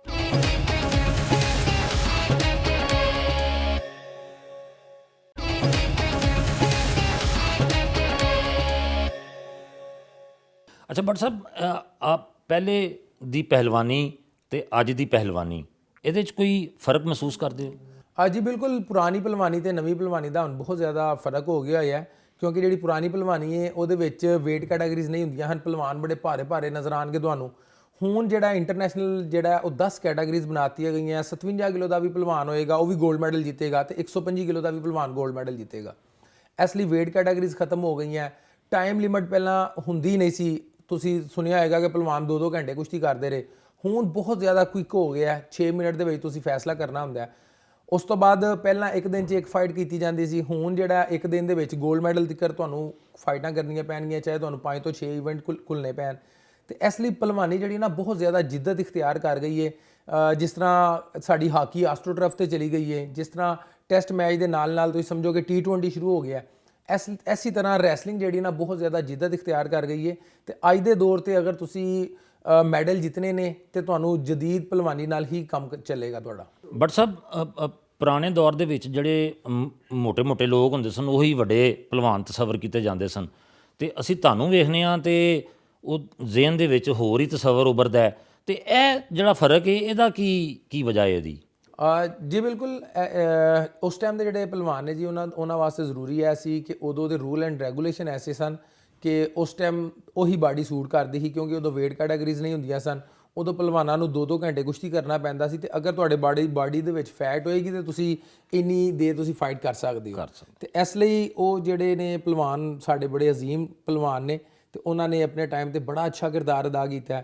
ਤੇ ਹੁਣ ਜਿਹੜੀ ਪਹਿਲਵਾਨੀ ਚੱਲ ਰਹੀ ਹੈ ਥੋੜੀ ਜਿਹੀ ਉਹ 'ਚ ਜਿੱਦਤ ਆ ਗਈ ਹੈ, ਤੇ ਸਾਨੂੰ ਦੁਨੀਆ ਨਾਲ ਅਗਰ ਅਸੀਂ ਕਦਮ ਨਾਲ ਕਦਮ ਮਿਲਾਉਣਾ ਹੈ ਤੇ ਸਾਨੂੰ ਫਿਰ ਜਦੀਦ ਰੈਸਲਿੰਗ ਨੂੰ ਅਸੀਂ ਕਰ ਰਹੇ ਹਾਂ ਤੇ ਅਸੀਂ ਮੈਡਲ ਜਿੱਤ ਰਹੇ ਹਾਂ। ਬਿਲਕੁਲ ਠੀਕ ਹੈ।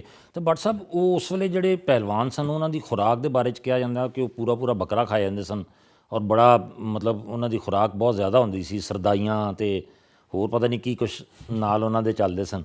ਤੇ ਅੱਜ ਦਾ ਜਿਹੜਾ ਪਹਿਲਵਾਨ ਹੈ, ਯਾਨੀ ਕਿ ਤੁਹਾਡੇ ਬਾਰੇ 'ਚ ਅਗਰ ਅਸੀਂ ਪੁੱਛੀਏ ਕਿ ਤੁਹਾਡੀ ਕੀ ਖੁਰਾਕ ਹੈ? ਜੀ ਬਿਲਕੁਲ, ਉਦੋਂ ਜਿਸ ਤਰ੍ਹਾਂ ਕਿ ਉਦੋਂ ਬਾਡੀ ਵੇਟ ਨਹੀਂ ਸਨ ਤੇ ਉਹਨਾਂ ਨੂੰ ਖੁਰਾਕ ਵੀ ਉਸ ਤਰ੍ਹਾਂ ਖਾਣੀ ਪੈਂਦੀ ਸੀ, ਉਹ ਕਾਫੀ ਜ਼ਰਾ ਅੱਛੇ ਖੁਸ਼ ਖੁਰਾਕ ਸਨ ਮਾਸ਼ਾਅੱਲਾ। ਤੇ ਹੁਣ ਇਹ ਵੇ ਕਿ ਕਿਉਂਕਿ ਸਾਨੂੰ ਬਾਡੀ ਨੂੰ ਬਹੁਤ ਜ਼ਿਆਦਾ ਮੇਨਟੇਨ ਕਰਨਾ ਪੈਂਦਾ, ਤੇ ਜਦੋਂ ਸਾਡਾ ਕੋਈ ਇੰਟਰਨੈਸ਼ਨਲ ਮੁਕਾਬਲਾ ਆਉਂਦਾ ਤੇ ਅਸੀਂ 5-6 ਕਿਲੋ ਵਜ਼ਨ ਨੂੰ ਘਟਾਉਣਾ ਹੁੰਦਾ ਤਾਂ ਕਿ ਅਸੀਂ ਆਪਣਾ ਜਿਹੜਾ ਨਾ ਜਿੰਨੇ ਅਸੀਂ ਹਲਕੇ ਹੋਵਾਂਗੇ ਉਹਨਾਂ ਜ਼ਿਆਦਾ ਸਾਡੀ ਸਪੀਡ ਜ਼ਿਆਦਾ ਹੋਏਗੀ, ਉਹਨਾਂ ਅੱਛਾ ਅਸੀਂ ਪਰਫਾਰਮ ਕਰ ਸਕਾਂਗੇ। ਤੇ ਇਸ ਲਈ ਹੁਣ ਅਸੀਂ ਬੜਾ ਨਾਪ ਤੋਲ ਕੇ ਅਸੀਂ ਕੈਲਰੀ ਪਹਿਲਵਾਨ ਬਣ ਗਏ ਹੋਏ ਹਾਂ। ਤੇ ਅਸੀਂ ਦੇਖਣਾ ਹੁੰਦਾ ਕਿ ਗੋਸ਼ਤ ਵਿੱਚ ਕਿੰਨੀ ਕੈਲਰੀਜ਼ ਹੈ, ਚਿਕਨ ਕਿਸ ਟਾਈਮ ਲੈਣਾ ਵੇ, ਅਗਰ ਵੇਟ ਰਿਡਿਊਸ ਕਰ ਰਹੇ ਹਾਂ ਤੇ ਅਸੀਂ ਕਿਹੜੀ ਚੀਜ਼ਾਂ ਦੇਖਣੀਆਂ। ਤੇ ਹੁਣ ਬੜਾ ਕੈਲਕੂਲੇਟਿਡ ਕੰਮ ਆ ਗਿਆ, ਜਿੰਨਾ ਕੈਲਕੂਲੇਟਿਡ ਖਾਵਾਂਗੇ ਉਨਾ ਅੱਛਾ ਅਸੀਂ ਖੇਡ ਸਕਦੇ ਹਾਂ। ਤੇ ਭੱਟ ਸਾਹਿਬ, ਜਿਸ ਲਈ ਤੁਹਾਡੀ ਟ੍ਰੇਨਿੰਗ ਹੁੰਦੀ ਹੈ ਉੱਥੇ ਪਾਕਿਸਤਾਨ ਦੇ ਵਿੱਚ ਕਿਆ ਕੋਈ ਗੈਰ ਮੁਲਕੀ ਕੋਚਿਸ ਵੀ ਟ੍ਰੇਨਿੰਗ ਕਰਾਉਂਦੇ ਨੇ ਜਾਂ ਆਪ ਹੀ ਮਤਲਬ ਬਸ ਜਟਕਾ ਸਾਹਿਬ ਹੀ ਹੈ? ਮੋਸਟਲੀ ਤੇ ਤੁਸੀਂ ਇਹ ਦੇਖੋ ਕਿ ਸਾਡੇ ਜਿਹੜੇ ਕੋਚਿਸ ਨੇ ਉਹ ਆਪ ਹੀ ਟ੍ਰੇਨਿੰਗ ਕਰਵਾਉਂਦੇ ਨੇ, ਲੇਕਿਨ ਅਗਰ ਕੋਈ ਸਾਡੇ ਕੋਲ ਵਸਾਇਲ ਅਗਰ ਥੋੜ੍ਹੇ ਜਿਹੇ ਮਿਲਣ ਤੇ ਅਸੀਂ ਉਸ ਟਾਈਮ ਤੇ ਪਿਛਲੇ ਅਗਰ ਕੋਈ 10-15 ਸਾਲਾਂ ਦੀ ਗੱਲ ਕਰ ਰਹੇ ਆ ਤੇ ਇੱਕ ਦੋ ਦਫਾ ਅਸੀਂ ਇਰਾਨੀ ਕੋਚ ਜਿਹੜੇ ਨੇ ਉਹਨਾਂ ਨੂੰ ਬੁਲਾ ਕੇ ਇੱਥੇ ਉਹਨਾਂ ਦੇ ਕੋਲੋਂ ਵੀ ਟ੍ਰੇਨਿੰਗ ਹਾਸਲ ਕੀਤੀ ਹੈ। ਉਸ ਤੋਂ ਬਾਅਦ ਫਿਰ ਪਾਕਿਸਤਾਨ ਓਲੰਪਿਕ ਐਸੋਸੀਏਸ਼ਨ ਨੇ ਮਾਸ਼ਾਅੱਲਾ ਸਾਡੇ ਨਾਲ ਬੜਾ ਤਾਵਨ ਕੀਤਾ ਤੇ IOC ਦੇ ਜਿਹੜੇ ਇੰਟਰਨੈਸ਼ਨਲ ਕੋਚਿੰਗ ਕੋਰਸਿਸ ਹੁੰਦੇ ਨੇ ਉੱਥੇ ਸਾਡੇ ਪਹਿਲਵਾਨ ਜਾ ਰਹੇ ਨੇ ਤੇ ਉੱਥੋਂ ਜਿਹੜਾ ਪੂਰੀ ਦੁਨੀਆ ਦੇ ਵਿੱਚ ਇਸ ਟਾਈਮ ਲੇਟੈਸਟ ਐਜੂਕੇਸ਼ਨ ਹੈ ਕੋਚਿੰਗ ਦੇ ਹਵਾਲੇ ਨਾਲ ਉਹ ਅਸੀਂ ਕੀਤੀ ਹਾਸਲ। ਤੇ ਮੈਂ ਸਮਝਦਾ ਕਿ ਪਾਕਿਸਤਾਨ ਰੈਸਲਿੰਗ ਇਸ ਹਵਾਲੇ ਨਾਲ ਬੜੀ ਜ਼ਰਖੇਜ਼ ਹੈ ਕਿ ਫਰੀਦ ਅਲੀ ਸਾਡਾ ਇੱਕ ਕੋਚ ਹੈ ਜਿਹਨੇ ICECP ਦਾ ਬਿਲਕੁਲ ਲੇਟੈਸਟ ਜਿਹੜਾ ਵੇ ਸਰਟੀਫਿਕੇਟ ਉਹ ਹਾਸਲ ਕੀਤਾ ਹੈ। ਤੇ ਲਾਸਟ ਈਅਰ ਮੈਂ US ਗਿਆ ਹੋਇਆ ਸਾਂ ਅਮਰੀਕਾ ਤੇ ਸਵਿਟਜ਼ਰਲੈਂਡ ਦੇ ਵਿੱਚ ਕੋਰਸ ਹੋ ਰਿਹਾ ਸੀ ICECP ਦਾ ਤੇ ਉਹਦੇ ਵਿੱਚ ਮੈਂ ਹਿੱਸਾ ਲਿੱਤਾ ਤੇ ਪੂਰੀ ਦੁਨੀਆ ਦੇ ਵਿੱਚ ਉਹਨਾਂ ਨੇ 3 ਕੋਚਿਸ ਜਿਹੜੇ ਨੇ ਸਿਲੈਕਟ ਕੀਤੇ ਸਨ ਜਿਹਦੇ ਵਿੱਚ ਮੇਰਾ ਨਾਂ ਆਇਆ ਤੇ ਅਸੀਂ ਉਸ ਕੋਚਿੰਗ ਕੋਰਸ ਨੂੰ ਕੀਤਾ ਤੇ ਟੌਪ 3 ਦੇ ਵਿੱਚ ਅਸੀਂ ਅਲਹਮਦੁਲਿਲਾ ਉਹਨੂੰ ਖਤਮ ਕੀਤਾ ਤੇ ਕੋਚਿੰਗ ਦੇ ਹਵਾਲੇ ਨਾਲ ਇਸ ਟਾਈਮ ਮਾਸ਼ਾਅੱਲਾ ਪਾਕਿਸਤਾਨ ਦਾ ਲੈਵਲ ਬਹੁਤ ਜ਼ਬਰਦਸਤ ਜਾ ਰਿਹਾ। ਅੱਛਾ, ਬਹੁਤ ਖੂਬ। ਤੇ ਬਟ ਸਰ ਰੈਸਲਿੰਗ ਦਾ ਜਿਸਲੇ ਜ਼ਿਕਰ ਕਰਨੇ ਆ, ਰੈਸਲਿੰਗ ਦੀਆਂ ਕਿੰਨੀਆਂ ਕਿਸਮਾਂ ਨੇ ਇਸ ਵੇਲੇ? ਦੇਖੋ ਜੀ, ਰੈਸਲਿੰਗ ਦੀਆਂ ਬੇਸ਼ੁਮਾਰ ਕਿਸਮਾਂ ਨੇ। ਜਿਹੜੀ ਇੰਟਰਨੈਸ਼ਨਲ ਲੈਵਲ ਤੇ ਮੇਨ ਖੇਡੀਆਂ ਜਾਂਦੀਆਂ ਨੇ ਉਹਦੇ ਵਿੱਚ ਫ੍ਰੀ ਸਟਾਈਲ ਰੈਸਲਿੰਗ ਆਉਂਦਾ ਹੈ ਜਿਹਦੇ ਵਿੱਚ ਗੱਦਾ ਕੁਸ਼ਤੀ ਜਿਹਨੂੰ ਆਮ ਤੌਰ ਤੇ ਕਿਹਾ ਜਾਂਦਾ ਹੈ। ਫਿਰ ਇੱਕ ਗ੍ਰੀਕੋ ਰੋਮਨ ਸਟਾਈਲ ਆਉਂਦਾ ਹੈ ਜਿਹਦੇ ਵਿੱਚ ਬਾਕੀ ਸਾਰਾ ਕੁਝ ਸੇਮ ਹੁੰਦਾ ਹੈ ਲੇਕਿਨ ਤੁਸੀਂ ਲੱਤਾਂ ਨੂੰ ਹੱਥ ਨਹੀਂ ਲਾਣਾ ਹੁੰਦਾ। ਫਿਰ ਬੀਚ ਰੈਸਲਿੰਗ ਦਾ ਇੱਕ ਸਟਾਈਲ ਹੈ ਜਿਹੜਾ ਥੱਲੇ ਬੀਚ ਦੇ ਉੱਤੇ ਕੀਤਾ ਜਾਂਦਾ ਹੈ, ਮਤਲਬ ਗੱਦੇ ਦੀ ਜਗ੍ਹਾ ਤੇ ਬੀਚ ਆ ਗਈ, ਰੇਤ ਆ ਗਈ ਤੇ ਉਹ ਬੀਚ ਰੈਸਲਿੰਗ ਬਣ ਗਈ। ਰੇਤ ਦੀ ਜਗ੍ਹਾ ਤੇ ਮਿੱਟੀ ਆ ਗਈ ਤੇ ਉਹ ਮੱਡ ਰੈਸਲਿੰਗ ਬਣ ਗਈ ਤੇ ਇਹ ਫੇਮਸ ਸਟਾਈਲ ਨੇ। ਫਿਰ ਬੈਲਟ ਰੈਸਲਿੰਗ ਇੱਕ ਮੁਕਾਬਲਾ ਹੁੰਦਾ ਹੈ ਜਿਹਦੇ ਵਿੱਚ ਤੁਹਾਨੂੰ ਬੈਲਟ ਪਵਾਤੀ ਜਾਂਦੀ ਹੈ ਤੇ ਉਹ ਰੈਸਲਿੰਗ ਬਣ ਜਾਂਦੀ ਹੈ ਤੇ wrestling mother of all sports ਹੈ। ਤੇ ਉਸ ਤੋਂ ਬਾਅਦ ਇਹ ਜਿਹੜੀਆਂ ਚੀਜ਼ਾਂ ਨਾਲ ਚੱਲਦੀਆਂ ਉਹਦੇ ਮੁਤਾਬਕ ਇਹਨੂੰ ਥੋੜਾ ਬਹੁਤ ਚੇਂਜ ਹੁੰਦੀ ਹੈ ਇਹਨਾਂ 'ਚ। ਬਟ ਸਭ ਕਿਹਾ ਜਾਂਦਾ ਕਿ ਪਹਿਲਵਾਨੀ ਜਿਹੜੀ ਹੈ ਬੜਾ ਇੱਕ ਮੁਸ਼ਕਿਲ ਖੇਲ ਹੈ, ਇਹ ਸੱਚ ਹੈ? ਜੀ ਬਿਲਕੁਲ, ਮੈਂ ਸਮਝਦਾ ਕਿ ਕੋਈ ਵੀ ਖੇਲ ਹੈ ਉਹ ਬਹੁਤ ਮੁਸ਼ਕਲ ਹੈ ਲੇਕਿਨ ਰੈਸਲਿੰਗ ਦੇ ਵਿੱਚ ਅਗਰ ਤੁਸੀਂ ਦੇਖੋਗੇ ਤੇ ਤੁਹਾਨੂੰ ਦੌੜ, ਤੁਹਾਡਾ ਸਟੈਮਿਨਾ ਬਹੁਤ ਅੱਛਾ ਆਊਟਸਟੈਂਡਿੰਗ ਹੋਣਾ ਚਾਹੀਦਾ। ਤੁਹਾਨੂੰ ਐਥਲੀਟ ਦੀ ਤਰ੍ਹਾਂ ਤੁਹਾਡਾ ਜਿਹੜਾ ਨਾ ਸਟੈਮਿਨਾ ਹੋਣਾ ਚਾਹੀਦਾ। ਅਗਰ ਤੁਸੀਂ ਟੈਕਨੀਕ ਦੀ ਗੱਲ ਕਰੋਗੇ ਤੇ ਇੰਨੀ ਟੈਕਨੀਕਲ ਹੈ, ਤੁਹਾਡਾ ਮਾਈਂਡ ਇਸ ਤਰ੍ਹਾਂ ਸ਼ਾਰਪ ਹੋਣਾ ਚਾਹੀਦਾ ਜਿਸ ਤਰ੍ਹਾਂ ਕਿਸੇ ਵਕੀਲ ਦਾ ਸ਼ਾਰਪ ਹੋਣਾ ਚਾਹੀਦਾ। ਅਗਰ ਤੁਸੀਂ ਤਾਕਤ ਦੀ ਗੱਲ ਕਰੋਗੇ ਤੇ ਤੁਹਾਡੇ 'ਚ ਇੰਨੀ ਪਾਵਰ ਹੋਣੀ ਚਾਹੀਦੀ ਹੈ ਜਿਸ ਤਰ੍ਹਾਂ ਕੋਈ ਵੇਟ ਲਿਫਟਰ ਵੇਟ ਚੁੱਕਦਾ ਤੇ ਰੈਸਲਰ ਉਸ ਤਰ੍ਹਾਂ ਵੇਟ ਚੁੱਕਦੇ ਨੇ। ਤੇ ਰੈਸਲਿੰਗ ਉਹ ਵਾਹ ਸਪੋਰਟਸ ਹੈ ਪੂਰੀ ਦੁਨੀਆ 'ਚ ਮੈਂ ਸਮਝਦਾ ਵਾਂ ਕਿ ਜਿਹਦੇ ਵਿੱਚ ਤੁਹਾਡੀ ਹਰ ਤਰ੍ਹਾਂ ਤੁਹਾਨੂੰ ਅਜ਼ਮਾਇਆ ਜਾਂਦਾ ਤੇ ਇਸ ਲਈ ਬਹੁਤ ਮੁਸ਼ਕਲ ਖੇਡ ਹੈ, ਬਹੁਤ ਡਿਸਪਲਿਨ ਵਾਲੀ ਖੇਡ ਹੈ ਕਿ ਤੁਸੀਂ ਇਹਨੂੰ ਚੀਟ ਨਹੀਂ ਕਰ ਸਕਦੇ। ਅਗਰ ਤੁਸੀਂ 2 ਟਾਈਮ 3-3 ਘੰਟੇ ਟ੍ਰੇਨਿੰਗ ਨਹੀਂ ਕਰ ਰਹੇ ਨਾ ਤੁਸੀਂ ਅਚੀਵਮੈਂਟ ਨਹੀਂ ਹਾਸਲ ਕਰ ਸਕਦੇ। ਬਟ ਸਰ ਰੈਸਲਿੰਗ ਦੇ ਵਿੱਚ ਬਾਇਓ ਮਕੈਨਿਕਸ ਦਾ ਕਿੰਨਾ ਜ਼ਰੂਰਤ ਹੁੰਦੀ ਹੈ ਉਹਦੀ? ਜੀ ਬਹੁਤ ਜ਼ਿਆਦਾ ਜ਼ਰੂਰਤ ਹੁੰਦੀ ਹੈ, ਬਹੁਤ ਜ਼ਿਆਦਾ ਜ਼ਰੂਰਤ ਹੁੰਦੀ ਹੈ। ਤੁਸੀਂ ਇਹ ਦੇਖੋ ਕਿ ਤੁਹਾਡੀ ਇੱਕ ਜਿਹੜਾ ਵੇ ਨਾ ਇੱਕ ਐਂਗਲ ਅਗਰ ਥੋੜਾ ਜਿਹਾ ਖਰਾਬ ਹੈ ਤੁਸੀਂ ਟੈਕਨੀਕ ਪਰਫਾਰਮ ਨਹੀਂ ਕਰ ਪਾਓਗੇ ਤੇ ਜਿੰਨੇ ਅੱਛੇ ਤੁਹਾਡੇ ਐਂਗਲ ਹੋਣਗੇ, ਜਿੰਨੇ ਅੱਛੇ ਲੈਵਲ ਤੇ ਤੁਸੀਂ ਪ੍ਰੈਕਟਿਸ ਕਰ ਰਹੇ ਹੋ ਉਨਾ ਅੱਛਾ ਤੁਹਾਡੀ ਬਾਡੀ ਪਰਫਾਰਮ ਕਰੇਗੀ ਕਿਉਂਕਿ ਦਾ ਦੇ ਨਾਲ ਦਾ ਜੁੜਿਆ। ਅਗਰ ਤੁਸੀਂ ਦਾ ਨਹੀਂ ਮਾਰੋਗੇ ਤੇ ਉਸੇ ਜਗ੍ਹਾ ਤੋਂ ਤੁਹਾਨੂੰ ਰਿਵਰਸ ਕਾਊਂਟਰ ਆ ਜਾਏਗਾ, ਤੁਹਾਨੂੰ ਦਾ ਲੱਗ ਸਕਦਾ ਤੇ ਇਸ ਲਈ ਬਹੁਤ ਜ਼ਿਆਦਾ ਜਿਹੜਾ ਨਾ ਕਰਦਾਰ ਇਹਨਾਂ ਚੀਜ਼ਾਂ ਦਾ। ਤੁਸੀਂ ਪੜ੍ਹਾਈ ਵੀ ਕੀਤੀ ਨਾਲ ਰੈਸਲਿੰਗ ਦੇ ਔਰ ਮਾਸ਼ਾਅੱਲਾ MA ਤੁਸੀਂ ਕੀਤਾ, ਤੁਸੀਂ MSc ਸਪੋਰਟਸ ਸਾਇੰਸਿਸ ਦੇ ਵਿੱਚ ਕੀਤੀ ਹੈ ਮੇਰਾ ਖਿਆਲ ਹੈ ਜੀ ਅਲਹਮਦੁਲਿਲਾ, ਔਰ MBA ਵੀ ਕੀਤਾ ਹੈ। ਤੇ ਇਹ ਰੈਸਲਿੰਗ ਦੇ ਨਾਲ ਇੰਨੀ ਪੜ੍ਹਾਈ ਕਰ ਲੈਣੀ ਹੈ ਕੁਦਰਾ ਮੁਨਫਰਿਦ ਜਿਹਾ ਕੰਮ ਲੱਗਦਾ ਹੈ। ਜੀ ਮੈਂ ਸਮਝਦਾ ਕਿ ਅਗਰ ਅੱਜ ਦੇ ਬੱਚੇ ਮੋਬਾਈਲ ਛੱਡ ਦੇਣ ਤੇ ਮਕਸਦ ਹੀ ਕਿਸੇ ਚੀਜ਼ ਨੂੰ ਬਣਾ ਲੈਣ ਤੇ ਤੁਸੀਂ ਲਾਜ਼ਮੀ ਤੌਰ ਤੇ ਉਹਨੂੰ ਅਚੀਵ ਕਰ ਸਕਦੇ ਹੋ। ਤੇ ਬੜੀ ਤੁਹਾਨੂੰ ਦੱਸਿਆ ਕਿ ਡਿਸਪਲਿਨ ਵਾਲੀ ਲਾਈਫ ਜਿਹੜੀ ਉਹ ਗੁਜ਼ਰੀ ਹੈ। ਰਾਤ ਨੂੰ 2 ਵਜੇ ਉੱਠ ਕੇ ਮਿਹਨਤ ਕਰੀਦੀ ਸੀ, ਸਵੇਰ 5 ਵਜੇ ਤੱਕ, ਫਿਰ ਉਸ ਤੋਂ ਬਾਅਦ ਨਹਾਣਾ ਧੋਣਾ ਤੇ ਫਿਰ ਯੂਨੀਵਰਸਿਟੀ ਚਲੇ ਜਾਣਾ, ਸਕੂਲ ਚਲੇ ਜਾਣਾ, ਫਿਰ ਆ ਕੇ 2-3 ਘੰਟੇ ਪੜ੍ਹਨਾ, ਫਿਰ ਸ਼ਾਮ ਨੂੰ ਦੁਬਾਰਾ 2-3 ਘੰਟੇ ਅਖਾੜੇ ਦੇ ਵਿੱਚ ਜਾਣਾ। ਤੇ ਮੈਂ ਸਮਝਦਾ ਅੱਲਾਹ ਤਾਲਾ ਦਾ ਬੜਾ ਖਾਸ ਕਰਮ ਹੋਇਆ ਤੇ ਮੇਰੇ ਉਸਤਾਦਾਂ ਨੇ ਮੇਰੇ ਤੇ ਬੜੀ ਮਿਹਨਤ ਕੀਤੀ ਹੈ ਜਿਹਦੀ ਵਜ੍ਹਾ ਦੇ ਨਾਲ ਮੈਂ ਦੋਨੋਂ ਚੀਜ਼ਾਂ ਦੇ ਵਿੱਚ ਅਲਹਮਦੁਲਿਲਾ ਕਾਮਯਾਬੀ ਹਾਸਲ ਕੀਤੀ। ਬਿਲਕੁਲ ਠੀਕ ਹੈ। ਬਟ ਸਾਹਿਬ ਰੈਸਲਿੰਗ ਜਿਹੜੀ ਹੈ ਇਹ ਕਿਆ ਤੁਹਾਡੇ ਆਪਣੇ ਗੁਜ਼ਰ ਬਸਰ ਵਾਸਤੇ ਕਾਫੀ ਹੈ? ਰੈਸਲਿੰਗ ਜਿਹੜੀ ਹੈ ਇਹਦੇ 'ਚ ਇੰਨੇ ਪੈਸੇ ਹੈ ਨੇ, ਮਿਲਦੇ ਨੇ?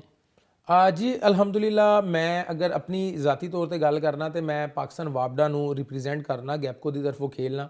18ਵਾਂ ਸਕੇਲ ਹੈ ਤੇ ਅਲਹਮਦੁਲਿਲਾ ਉਸ ਤੋਂ ਬਾਅਦ ਜਦੋਂ ਅਸੀਂ ਕਿਸੇ ਇੰਟਰਨੈਸ਼ਨਲ ਲੈਵਲ ਤੇ ਜਾਂਦੇ ਆ ਤੇ ਉਹਦੀ ਕਾਫੀ ਸਾਰੇ ਕੈਸ਼ ਪ੍ਰਾਈਜ਼ਸ ਰੱਖੇ ਹੋਏ ਨੇ ਗਵਰਨਮੈਂਟ ਆਫ ਪਾਕਿਸਤਾਨ ਨੇ ਤੇ ਉਹ ਵੀ ਸਾਨੂੰ ਮਿਲਦੇ ਨੇ। ਤੇ ਇਸ ਲਈ ਮੈਂ ਸਮਝਦਾ ਕਿ ਬੜਾ ਅੱਛਾ ਅਸੀਂ ਇਹਨੂੰ ਸਰਵਾਈਵ ਕਰ ਰਹੇ ਹਾਂ। ਲੇਕਿਨ ਕਿਉਂਕਿ ਮੈਂ ਅਲਹਮਦੁਲਿਲਾ ਬਿਜ਼ਨਸ ਵੀ ਪੜ੍ਹਿਆ ਵੇ ਤੇ ਮੈਂ ਜ਼ਿਆਦਾ ਰਿਕਮੈਂਡ ਇਹ ਕਰਨਾ ਵਾ ਖਿਲਾੜੀਆਂ ਨੂੰ ਕਿ ਤੁਸੀਂ ਕਿਸੇ ਨਾ ਕਿਸੇ ਬਿਜ਼ਨਸ ਦੇ ਨਾਲ ਅਟੈਚ ਹੋ ਜਾਵੋ। ਕੋਈ ਨਾ ਕੋਈ ਤੁਹਾਡੇ ਕੋਲ ਪਲਾਨ B ਹੋਣਾ ਚਾਹੀਦਾ ਕਿਉਂਕਿ ਤੁਸੀਂ ਸਾਰੀ ਜ਼ਿੰਦਗੀ ਰੈਸਲਿੰਗ ਨਹੀਂ ਖੇਡ ਸਕਦੇ। ਇੱਕ 30 32 35 ਸਾਲ ਤੋਂ ਬਾਅਦ ਤੁਹਾਨੂੰ ਰਿਟਾਇਰ ਹੋਣਾ ਪਏਗਾ ਤੇ ਤੁਹਾਡੇ ਕੋਲ ਪਲਾਨ ਬੀ ਹੋਣਾ ਚਾਹੀਦਾ। ਤੁਸੀਂ ਕਿਸੇ ਨਾ ਕਿਸੇ ਬਿਜ਼ਨਸ ਵਿੱਚ, ਕਿਸੇ ਨਾ ਕਿਸੇ ਕੋਚਿੰਗ ਵਿੱਚ, ਕਿਸੇ ਨਾ ਕਿਸੇ ਤਰ੍ਹਾਂ ਤੁਸੀਂ ਆਪਣੀ ਐਜੂਕੇਸ਼ਨ ਦੇ ਨਾਲ ਐਸੀ ਚੀਜ਼ ਜ਼ਰੂਰ, ਐਸਾ ਤੁਹਾਡੇ ਕੋਲ ਪਲਾਨ ਹੋਵੇ ਜਿਹੜਾ ਤੁਸੀਂ ਆਪਣੀ ਉਮਰ ਦੇ ਨਾਲ ਨਾਲ ਪਹਿਲਵਾਨੀ ਗੇਮ ਦੇ ਨਾਲ ਨਾਲ ਜਿਹਨੂੰ ਤੁਸੀਂ ਕਰ ਸਕੋ। ਤੇ ਤੁਸੀਂ ਕੋਈ ਬਿਜ਼ਨਸ ਵੀ ਕਰ ਰਹੇ ਹੋ ਨਾਲ ਇਹਦੇ? ਨਹੀਂ, ਮੈਂ ਇਟਸੈਲਫ ਤੇ ਨਹੀਂ ਕਰ ਰਿਹਾ, ਮੈਂ ਆਪ ਤੇ ਨਹੀਂ ਕਰ ਰਿਹਾ, ਲੇਕਿਨ ਇਹ ਕਿ ਸਾਡਾ ਫੈਮਿਲੀ ਬਿਜ਼ਨਸ ਹੈ ਤੇ ਮੈਂ ਉਹਦੇ ਵਿੱਚ ਜ਼ਰਾ ਪੰਗੇ ਪੁੰਗੇ ਲੈਣਾ, ਉਹਦੇ ਵਿੱਚ ਥੋੜਾ ਬਹੁਤ ਜ਼ਰਾ ਦੋਸਤਾਂ ਦੇ ਨਾਲ, ਭਾਈਆਂ ਸ਼ਾਮਲ ਰਹਿੰਦੇ, ਹਾਂਜੀ, ਉਹਨਾਂ ਨੂੰ ਜ਼ਰਾ ਥੋੜਾ ਗਾਈਡ ਕਰਨਾ। ਕੋਈ ਕੁਸ਼ਤੀ ਦੇ ਦੌਰਾਨ ਕੋਈ ਐਸਾ ਵਾਕਿਆ ਪੇਸ਼ ਆਇਆ ਹੋਵੇ ਜਿਹੜਾ ਅੱਜ ਤੱਕ ਯਾਦ ਹੋਵੇ? ਕਾਫੀ ਸਾਰੇ ਵਾਕਿਆ ਨੇ। ਮੈਂ ਇੱਕ ਤੁਹਾਨੂੰ ਦੱਸਣਾ ਚਾਹਾਂਗਾ, ਵਰਲਡ ਚੈਂਪੀਅਨਸ਼ਿਪ ਦਾ ਇੱਕ ਜਿਹੜਾ ਸਾਡਾ ਇਵੈਂਟ ਸੀ ਤੇ ਜਦੋਂ ਉੱਥੇ 골ਡ ਮੈਡਲ ਅਸੀਂ ਜਿੱਤਨੇ ਹਾਂ, 2017 ਦੀ ਮੈਂ ਤੁਹਾਨੂੰ ਗੱਲ ਸੁਣਾ ਰਿਹਾ। ਤੇ ਜਦੋਂ ਅਸੀਂ ਉੱਥੇ 골ਡ ਮੈਡਲ ਜਿੱਤਨੇ ਆ ਤੇ ਉਹ ਚੈਂਪੀਅਨ ਤੇ ਉਹ ਸ਼ਰਾਬ ਦੀ ਜਿਹੜਾ ਨਾ ਉਹ ਦਿੰਦੇ ਨੇ ਵਿਨਰ ਨੂੰ, ਤੇ ਉਹ ਤੁਸੀਂ ਉਹਨੂੰ ਟਾਸ ਕਰਨਾ ਹੁੰਦਾ ਤੇ ਇੱਕ ਦੂਸਰੇ ਉੱਤੇ ਜਿਹੜਾ ਨਾ ਉਹ ਸੁੱਟਣਾ ਹੁੰਦਾ ਤੇ ਉਹ ਇੰਜੋਏ, ਮਤਲਬ ਉਹਨਾਂ ਦਾ ਇੱਕ ਤਰੀਕਾਕਾਰ ਹੈ। ਤੇ ਜਦੋਂ ਮੈਂ ਅਲਹਮਦੁਲਿਲਾ 2017 ਵਿੱਚ 골ਡ ਮੈਡਲ ਜਿੱਤਿਆ ਤੇ ਉਹ ਮੈਨੂੰ ਦੇਣ ਲੱਗੇ, ਮੈਂ ਕਿਹਾ ਯਾਰ ਮੈਂ ਤੇ ਮੁਸਲਮਾਨ ਹਾਂ ਤੇ ਮੈਂ ਤੇ ਨਹੀਂ ਇਹਨੂੰ ਮਤਲਬ ਸੈਲੀਬ੍ਰੇਟ ਮੈਂ ਤੇ ਇਸ ਅੰਦਾਜ਼ 'ਚ ਨਹੀਂ ਕਰ ਸਕਦਾ ਤੇ ਨਾ ਹੀ ਤੁਸੀਂ ਜਿਹੜਾ ਨਾ ਮੇਰੇ ਉੱਤੇ ਇਹਨੂੰ ਸੁੱਟਣਾ, ਅਸੀਂ ਇਹਨੂੰ ਅੱਛਾ ਨਹੀਂ ਸਮਝਦੇ। ਸਹੀ ਹੈ। ਤੇ ਉਹ ਬੜੇ ਹੈਰਾਨ ਹੋਏ, ਉਹਨਾਂ ਨੇ ਕਿਹਾ ਯਾਰ ਕਾਫੀ ਸਾਰੇ ਮੁਸਲਮਾਨ ਜਿੱਤਦੇ ਨੇ ਲੇਕਿਨ ਇਹ ਚੀਜ਼ ਅਸੀਂ ਪਹਿਲੀ ਵਾਰੀ ਦੇਖ ਰਹੇ ਹਾਂ। ਮੈਂ ਕਿਹਾ ਜੀ ਬਸ ਤੁਹਾਡੀ ਮਿਹਰਬਾਨੀ, ਮੈਂ ਇਹ ਮੇਰੀ ਜਿਹੜਾ ਨਾ ਤੁਸੀਂ ਇਹਨੂੰ ਜ਼ਰਾ ਥੋੜਾ ਜਿਹਾ ਐਕਸੈਪਟ ਕਰੋ ਇਸ ਚੀਜ਼ ਨੂੰ। ਤੇ ਉਹਨਾਂ ਦੀ ਬੜੀ ਮਿਹਰਬਾਨੀ ਆਰਗੇਨਾਈਜ਼ਰਾਂ ਦੀ ਕਿ ਉਹਨਾਂ ਨੇ ਇਸ ਚੀਜ਼ ਨੂੰ ਐਕਸੈਪਟ ਕੀਤਾ ਤੇ ਉਹਦੀ ਸੈਲੀਬ੍ਰੇਸ਼ਨ ਵਿੱਚੋਂ ਮੈਨੂੰ ਉਸ ਤਰ੍ਹਾਂ ਉਹਨਾਂ ਨੇ ਕਿਹਾ ਜੀ ਤੁਸੀਂ ਆਪਣੇ ਅੰਦਾਜ਼ 'ਤੇ ਸੈਲੀਬ੍ਰੇਸ਼ਨ ਕਰ ਸਕਦੇ ਹੋ। ਫਿਰ ਉਸ ਤੋਂ ਬਾਅਦ ਉਹਨਾਂ ਨੇ ਰੂਲ ਬਣਾ ਦਿੱਤਾ ਕਿ ਵਰਲਡ ਲੈਵਲ ਤੇ ਉਹ ਪਹਿਲਾਂ ਪੁੱਛਦੇ ਨੇ ਐਜ਼ ਅ ਮੁਸਲਮਾਨ ਕਿ ਤੁਸੀਂ ਸੈਲੀਬ੍ਰੇਸ਼ਨ ਦਾ ਹਿੱਸਾ ਬਣੋਗੇ ਜਾਂ ਤੁਸੀਂ ਸੈਪਰੇਟ ਸੈਲੀਬ੍ਰੇਸ਼ਨ। ਇਸ ਵਾਕਿਆ ਤੋਂ ਬਾਅਦ ਫਿਰ ਰੂਲ ਬਣ ਗਿਆ? ਜੀ ਅਲਹਮਦੁਲਿਲਾ। ਤੇ ਮੈਂ ਸਮਝਣਾ ਕਿ ਅੱਲਾ ਦਾ ਖਾਸ ਕਰਮ ਹੈ ਕਿ ਐਜ਼ ਅ ਮੁਸਲਮਾਨ ਮੈਨੂੰ ਇਸ ਚੀਜ਼ ਤੇ ਬੜਾ ਫਖਰ ਹੈ ਕਿ ਅਸੀਂ ਅਲਹਮਦੁਲਿਲਾ ਇਸ ਲੈਵਲ ਤੇ ਜਾ ਕੇ ਵੀ ਆਪਣੇ ਦੀਨ ਨੂੰ, ਆਪਣੇ ਮਜ਼ਹਬ ਦੇ ਉੱਤੇ ਕਾਇਮ ਰਹੇ ਹਾਂ। ਕੁਸ਼ਤੀ ਦੇ ਦੌਰਾਨ ਕਦੀ ਕੋਈ ਚੋਟ ਐਸੀ ਲੱਗੀ ਹੋਵੇ ਜਿਹੜਾ ਬਹੁਤ ਕੋਈ ਮਤਲਬ ਸੀਰੀਅਸ, ਅੱਲਾ ਨਾ ਕਰੇ ਕੋਈ ਐਸੀ ਸਿਚੁਏਸ਼ਨ ਬਣ ਗਈ ਹੋਵੇ? ਪਹਿਲਵਾਨਾਂ ਨੂੰ ਕਿਹਾ ਜਾਂਦਾ ਜੀ ਕਿ ਜਿਹੜਾ ਨਾ ਸੱਟਾਂ ਜਿਹੜੀਆਂ ਪਹਿਲਵਾਨਾਂ ਦਾ ਜ਼ੇਵਰ ਹੁੰਦੀਆਂ ਤੇ ਕਈ ਦਫਾ ਕਾਫੀ ਵੱਡੀ ਇੰਜਰੀਜ਼ ਹੋਈਆਂ ਨੇ ਕਿਉਂਕਿ ਤੁਹਾਡੀ ਗੇਮ ਬਹੁਤ ਜ਼ਿਆਦਾ ਫਾਈਟਿੰਗ ਵਾਲੀ ਗੇਮ ਹੁੰਦੀ ਹੈ। ਤੇ ਮੈਨੂੰ ਇੱਕ ਦਫਾ ਆਪਣੇ ਘੁਟਨੇ ਦਾ ਆਪਰੇਟ ਕਰਵਾਉਣਾ ਪਿਆ। ਉਸ ਤੋਂ ਬਾਅਦ ਕੋਈ ਸਾਲ ਇੱਕ ਪਹਿਲਾਂ ਜਿਹੜਾ ਨਾ ਮੇਰੀ ਵਰਲਡ ਦਾ ਮੁਕਾਬਲਾ ਮੈਂ ਖੇਡ ਰਿਹਾ ਹਾਂ ਤੇ ਮੇਰੀ ਐਲਬੋ ਉਹ ਟਵਿਸਟ ਹੋ ਗਿਆ ਸੀ ਸਾਰਾ ਤੇ ਮੈਂ ਫਿਰ ਇਹਦਾ ਆਪਰੇਟ ਕਰਵਾਇਆ। ਤੇ ਇਸ ਤਰ੍ਹਾਂ ਦੀ ਇੰਜਰੀਜ਼ ਫਿਰ ਗੇਮ ਦਾ ਹਿੱਸਾ ਨੇ। ਜਦੋਂ ਤੁਸੀਂ ਇਸ ਲੈਵਲ ਤੇ ਖੇਲਣਾ ਹੈ, ਇੰਨੀ ਟਾਈਟ ਤੁਸੀਂ ਆਪਣੀ ਐਕਸਰਸਾਈਜ਼ ਕਰਨੀ ਹੈ, ਪੂਰੀ ਦੁਨੀਆ 'ਚ ਮੁਲਕ ਦਾ ਨਾਂ ਰੋਸ਼ਨ ਕਰਨਾ ਹੈ, ਫਿਰ ਇਹ ਛੋਟੀਆਂ ਚੀਜ਼ਾਂ ਸਾਨੂੰ ਜ਼ੇਵਰ ਦੀ ਤਰ੍ਹਾਂ ਲੱਗਦੀਆਂ। ਪਰ ਸਭ ਬਹੁਤ ਦਫਾ ਸੁਣਨ 'ਚ ਆਇਆ ਕਿ ਇਹ ਜਿਹੜੇ ਐਥਲੀਟਸ ਨੇ ਜਾਂ ਜਿਹੜੇ ਪਹਿਲਵਾਨੀ ਦੇ ਸ਼ੋਬੇ ਨਾਲ ਵਾਬਸਤਾ ਲੋਕ ਨੇ, ਇਹਨਾਂ ਦੇ ਇਹ ਮੁਖਤਲਿਫ ਕਿਸਮ ਦੀਆਂ ਮਮਨੂਆ ਅਦਵਿਆਤ ਵੀ ਇਸਤੇਮਾਲ ਕਰਦੇ ਨੇ। ਇਹਦੇ ਬਾਰੇ 'ਚ ਕੀ ਕਹੋਗੇ ਤੁਸੀਂ? ਜੀ ਮੈਂ ਪਹਿਲਾਂ ਤਾਂ ਇਹ ਕਲੀਅਰ ਕਰਦੇ ਹਾਂ ਕਿ ਅਲਹਮਦੁਲਿਲਾ ਪਹਿਲਵਾਨੀ ਵਾਲਾ ਜਿਹੜਾ ਵੇ ਨਾ ਸਾਡਾ ਤਬਕਾ, ਇਹਦੇ ਵਿੱਚ ਇਸ ਚੀਜ਼ ਤੋਂ ਬਹੁਤ ਜ਼ਿਆਦਾ ਮੁਮਾਨਤ ਹੈ। ਠੀਕ ਹੈ। ਜਿਹੜੇ ਮੋਸਟਲੀ ਸਾਡੇ ਬਾਡੀ ਬਿਲਡਰ ਤੇ ਦੂਸਰੇ ਕੁਝ ਜਿਹੜੇ ਨਾ ਸ਼ੋਬੇ ਉਹਦੇ ਵਿੱਚ ਸਟੀਰਾਇਡ ਵਗੈਰਾ ਦਾ ਇਸਤੇਮਾਲ ਕਾਫੀ ਜ਼ਿਆਦਾ ਹੁੰਦਾ ਹੈ। ਤੇ ਤੁਸੀਂ ਇਹ ਦੇਖੋ ਕਿ ਅਗਰ ਅਸੀਂ ਇੰਟਰਨੈਸ਼ਨਲ ਲੈਵਲ ਤੇ ਖੇਲਨੇ ਆ ਤੇ ਉੱਥੇ ਜਗ੍ਹਾ ਤੁਹਾਡਾ ਡੋਪ ਟੈਸਟ ਹੁੰਦਾ ਹੈ। ਮੈਂ ਵੀ ਪੁੱਛਣ ਲੱਗਾ ਸਾਂ ਕਿ ਇਹ ਡੋਪ ਟੈਸਟ ਵੀ ਬੜੇ ਹੁੰਦੇ ਨੇ, ਕਿਉਂਕਿ ਬਹੁਤ ਦਫਾ ਸੁਣਨ 'ਚ ਵੀ ਆਇਆ ਕਿ ਜੀ ਫਲਾਣਾ ਪਲੇਅਰ ਜਿਹੜਾ ਹੈ ਉਹਦਾ ਡੋਪ ਟੈਸਟ ਪੋਜ਼ਿਟਿਵ ਆ ਗਿਆ, ਫਲਾਣਾ ਐਥਲੀਟ ਹੈ ਉਹਦਾ ਡੋਪ ਟੈਸਟ ਪੋਜ਼ਿਟਿਵ ਆ ਗਿਆ। ਜੀ ਬਿਲਕੁਲ। ਮੈਂ ਅਗਰ ਆਪਣੀ ਗੱਲ ਕਰਨਾ ਤੇ ਮੈਂ ਤਕਰੀਬਨ 20 ਦਫਾ ਤੋਂ ਜ਼ਿਆਦਾ ਡੋਪ ਟੈਸਟ ਦੇ ਚੁੱਕਿਆ ਵਾਂ ਤੇ ਅੱਲਾਹ ਤਾਲਾ ਨੇ ਹਰ ਦਫਾ ਸਾਨੂੰ ਕਲੀਅਰ ਕੀਤਾ ਹੈ। ਪਾਕਿਸਤਾਨ ਰੈਸਲਿੰਗ ਫੈਡਰੇਸ਼ਨ ਤੇ ਪਾਕਿਸਤਾਨ ਓਲੰਪਿਕ ਐਸੋਸੀਏਸ਼ਨ ਖਿਲਾੜੀਆਂ ਨੂੰ ਆਗਾਹੀ ਦੇਣ ਵਾਸਤੇ ਬਹੁਤ ਵੱਡੇ ਲੈਵਲ ਤੇ ਕੰਮ ਕਰ ਰਹੀ ਹੈ। ਮੈਂ ਕਿਉਂਕਿ ਚੇਅਰਮੈਨ ਆ ਪਾਕਿਸਤਾਨ ਓਲੰਪਿਕ ਐਸੋਸੀਏਸ਼ਨ ਦਾ ਵੀ, ਤੇ ਅਸੀਂ तमाम ਜਦੋਂ ਵੀ ਕੋਈ ਮੇਜਰ ਇਵੈਂਟ ਆਉਂਦਾ ਹੈ ਜਾਂ ਵੈਸੇ ਵੀ ਸਾਲ 'ਚ 2 ਤੋਂ 3 ਦਫਾ तमाम ਖਿਲਾੜੀਆਂ ਨੂੰ, तमाम ਗੇਮਾਂ ਦੇ ਖਿਲਾੜੀਆਂ ਨੂੰ ਬੁਲਾਉਂਦੇ ਆ, ਉਹਨਾਂ ਨੂੰ ਦੱਸਦੇ ਆ ਕਿ ਇਹ ਚੀਜ਼ਾਂ ਡੋਪਿੰਗ ਵਿੱਚ ਆ ਸਕਦੀਆਂ, ਤੁਸੀਂ ਇਹ ਨਹੀਂ ਖਾਣੀਆਂ। ਉਸ ਤੋਂ ਬਾਅਦ ਅਸੀਂ ਉਹਨਾਂ ਨੂੰ ਗਾਈਡ ਕਰਨੇ ਆ ਕਿ ਹਰਾਸਮੈਂਟ ਕੀ ਹੁੰਦਾ ਹੈ, ਅਬਿਊਜ਼ ਕੀ ਹੁੰਦਾ ਹੈ, ਸੇਫ ਸਪੋਰਟਸ ਦੇ ਵਿੱਚ ਤੁਸੀਂ ਰਹਿ ਕੇ ਖੇਡਣਾ ਹੈ, ਕੰਪੀਟੀਸ਼ਨ ਮੈਨੂਪੂਲੇਸ਼ਨ ਕੀ ਹੁੰਦਾ ਹੈ। ਤੇ ਇਹ तमाम ਚੀਜ਼ਾਂ ਦੇ ਉੱਤੇ ਅਲਹਮਦੁਲਿਲਾ ਪਾਕਿਸਤਾਨ ਓਲੰਪਿਕ ਐਸੋਸੀਏਸ਼ਨ ਤੇ ਪਾਕਿਸਤਾਨ ਰੈਸਲਿੰਗ ਫੈਡਰੇਸ਼ਨ ਅਸੀਂ ਆਗਾਹੀ ਫਰਾਹਮ ਕਰ ਰਹੇ ਹਾਂ ਤੇ ਜਿਹਦੇ ਬਹੁਤ ਮਸਬਤ ਨਤਾਇਜ ਆ ਰਹੇ ਨੇ ਕਿ ਹੁਣ ਬਹੁਤ ਸਾਰੇ ਖਿਲਾੜੀਆਂ ਨੂੰ ਅਵੇਅਰਨੈਸ ਹੈ ਕਿ ਅਸੀਂ ਕਿਹੜੀ ਚੀਜ਼ ਖਾਣੀ ਹੈ, ਕਿਹੜੀ ਨਹੀਂ ਖਾਣੀ। ਤੇ ਇਸ ਦੇ ਬਾਵਜੂਦ ਵੀ ਤੁਸੀਂ ਸਮਝਦੇ ਹੋ ਕਿ ਬਹੁਤ ਸਾਰੇ ਜਿਹੜੇ ਪਲੇਅਰ ਨੇ ਉਹ ਐਸੀਆਂ ਅਦਵਿਆਤ ਇਸਤੇਮਾਲ ਕਰ ਲੈਂਦੇ ਨੇ?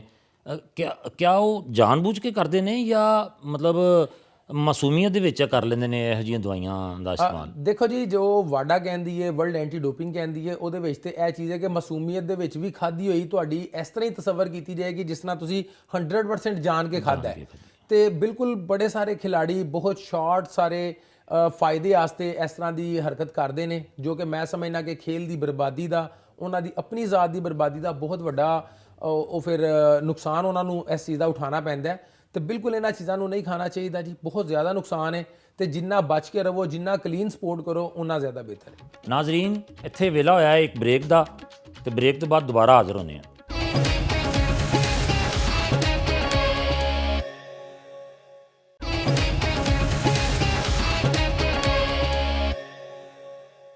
ਨਾਜ਼ਰੀਨ, ਸਾਡੇ ਨਾਲ ਇੱਥੇ ਇਨਾਮ ਭੱਟ ਸਾਹਿਬ ਦੀ ਫੈਮਿਲੀ ਸਾਰੀ ਮੌਜੂਦ ਹੈ।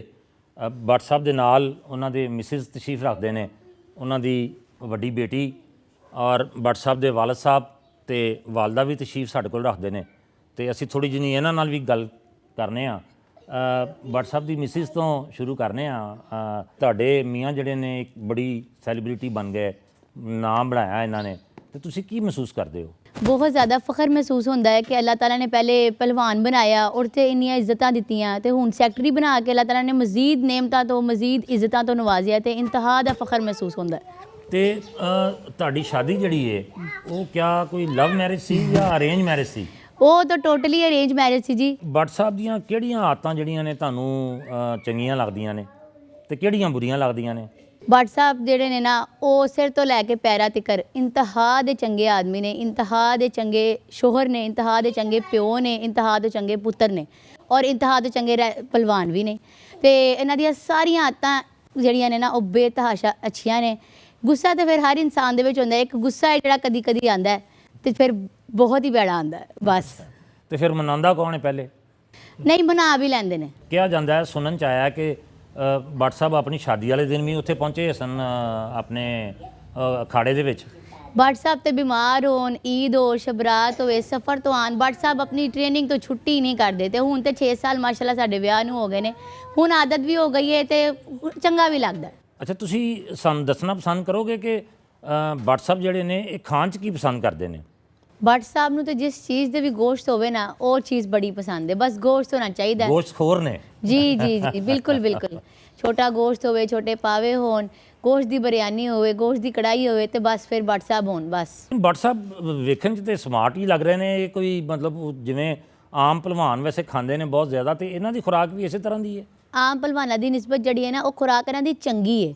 ਖਾਂਦੇ ਸਹੀ ਨੇ, ਲੇਕਿਨ ਸਹੀ ਚੀਜ਼ ਖਾਂਦੇ ਨੇ। ਉਹ ਤੇ ਖਾਂਦੇ ਸਨ ਘਿਓ, ਪੁਰਾਣੇ ਪਹਿਲਵਾਨ, ਤੇ ਦੁੱਧ ਤੇ ਮੱਖਣ ਤੇ ਮਲਾਈਆਂ।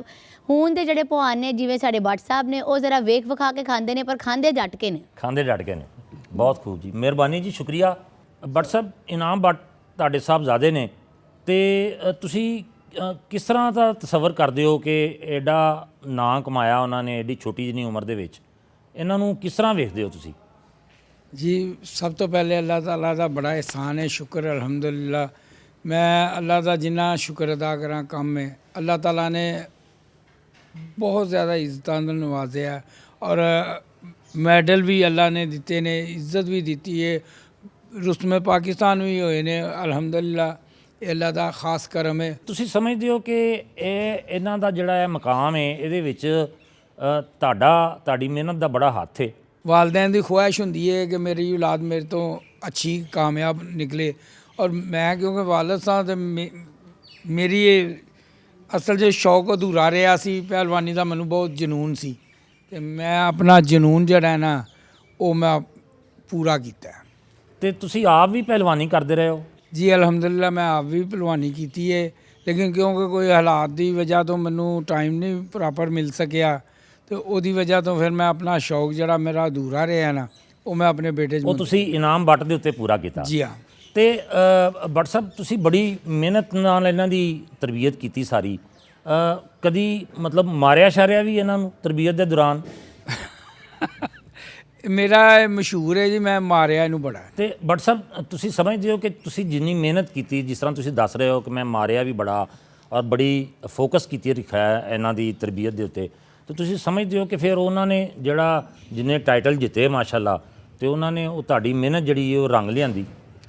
ਜੀ ਅਲਹਮਦੁਲਿਲਾ, ਜਿਸ ਵਕਤ ਬੰਦੇ ਨੂੰ ਮਿਹਨਤ ਕਰਾਈ ਹੋਵੇ ਔਰ ਖਾਪੇ ਵੀ ਖਵਾਏ ਹੋਣ, ਔਰ ਉਹਦੇ ਨਾਲ ਜਿਸ ਵਕਤ ਖਾੜੇ 'ਚ ਪ੍ਰੈਕਟਿਸ ਵੀ ਕਰਾਈ ਹੋਏ, ਤੇ ਉਹ ਬੰਦਾ ਜਿਹੜਾ ਨਾ ਤਕਰੀਬਨ ਉਮੀਦ ਹੁੰਦੀ ਹੈ, ਯਕੀਨ ਹੁੰਦਾ ਕਿ ਇਨਸ਼ਾਅੱਲਾ ਉਹਨੇ ਕਾਮਯਾਬ ਹੈ। ਉਹ ਤੁਹਾਡੇ ਯਕੀਨ ਦੀ ਵਜ੍ਹਾ ਨਾਲ ਹੀ ਫਿਰ ਅੱਲਾ ਨੇ ਉਹਨਾਂ ਨੂੰ ਕਾਮਯਾਬੀ ਵੀ ਦਿੱਤੀ। ਅਲਹਮਦੁਲਿਲਾ। ਵਾਲਦਾ ਤਸ਼ਰੀਫ ਰੱਖਦੇ ਨੇ ਇੱਥੇ ਇਨਾਮ ਭੱਟ ਸਾਹਿਬ ਦੀਆਂ, ਤੇ ਅਸੀਂ ਉਹਨਾਂ ਨਾਲ ਗੱਲ ਕਰਾਂਗੇ। ਤੁਸੀਂ ਇਨਾਮ ਭੱਟ ਦੀ ਵਾਲਦਾ ਹੋ, ਔਰ ਜਦੋਂ ਬੰਦਾ ਕਾਮਯਾਬੀ ਵੱਲ ਜਾਂਦਾ ਹੈ ਤੇ ਉਹਦੇ ਪਿੱਛੇ ਮਾਂ-ਬਾਪ ਦੀਆਂ ਦੁਆਵਾਂ ਦਾ ਬਿਲਾਸ਼ੁਬਾ ਬਹੁਤ ਵੱਡਾ ਅਸਰ ਹੁੰਦਾ ਹੈ। ਇਨਾਮ ਵੱਟ ਦਾ ਕੋਈ ਮੁਕਾਬਲਾ ਹੁੰਦਾ ਹੈ, ਉਸ ਲਈ ਤੁਸੀਂ ਦੁਆਵਾਂ ਕਰਦੇ ਹੋ ਇਹਨਾਂ ਵਾਸਤੇ? ਹਾਂਜੀ, ਮੈਂ ਦੁਆਵਾਂ ਵੀ ਕਰਨੀਆਂ ਤੇ ਮੈਂ ਰੋਜ਼ਾ ਵੀ ਰੱਖਣੀ ਆ।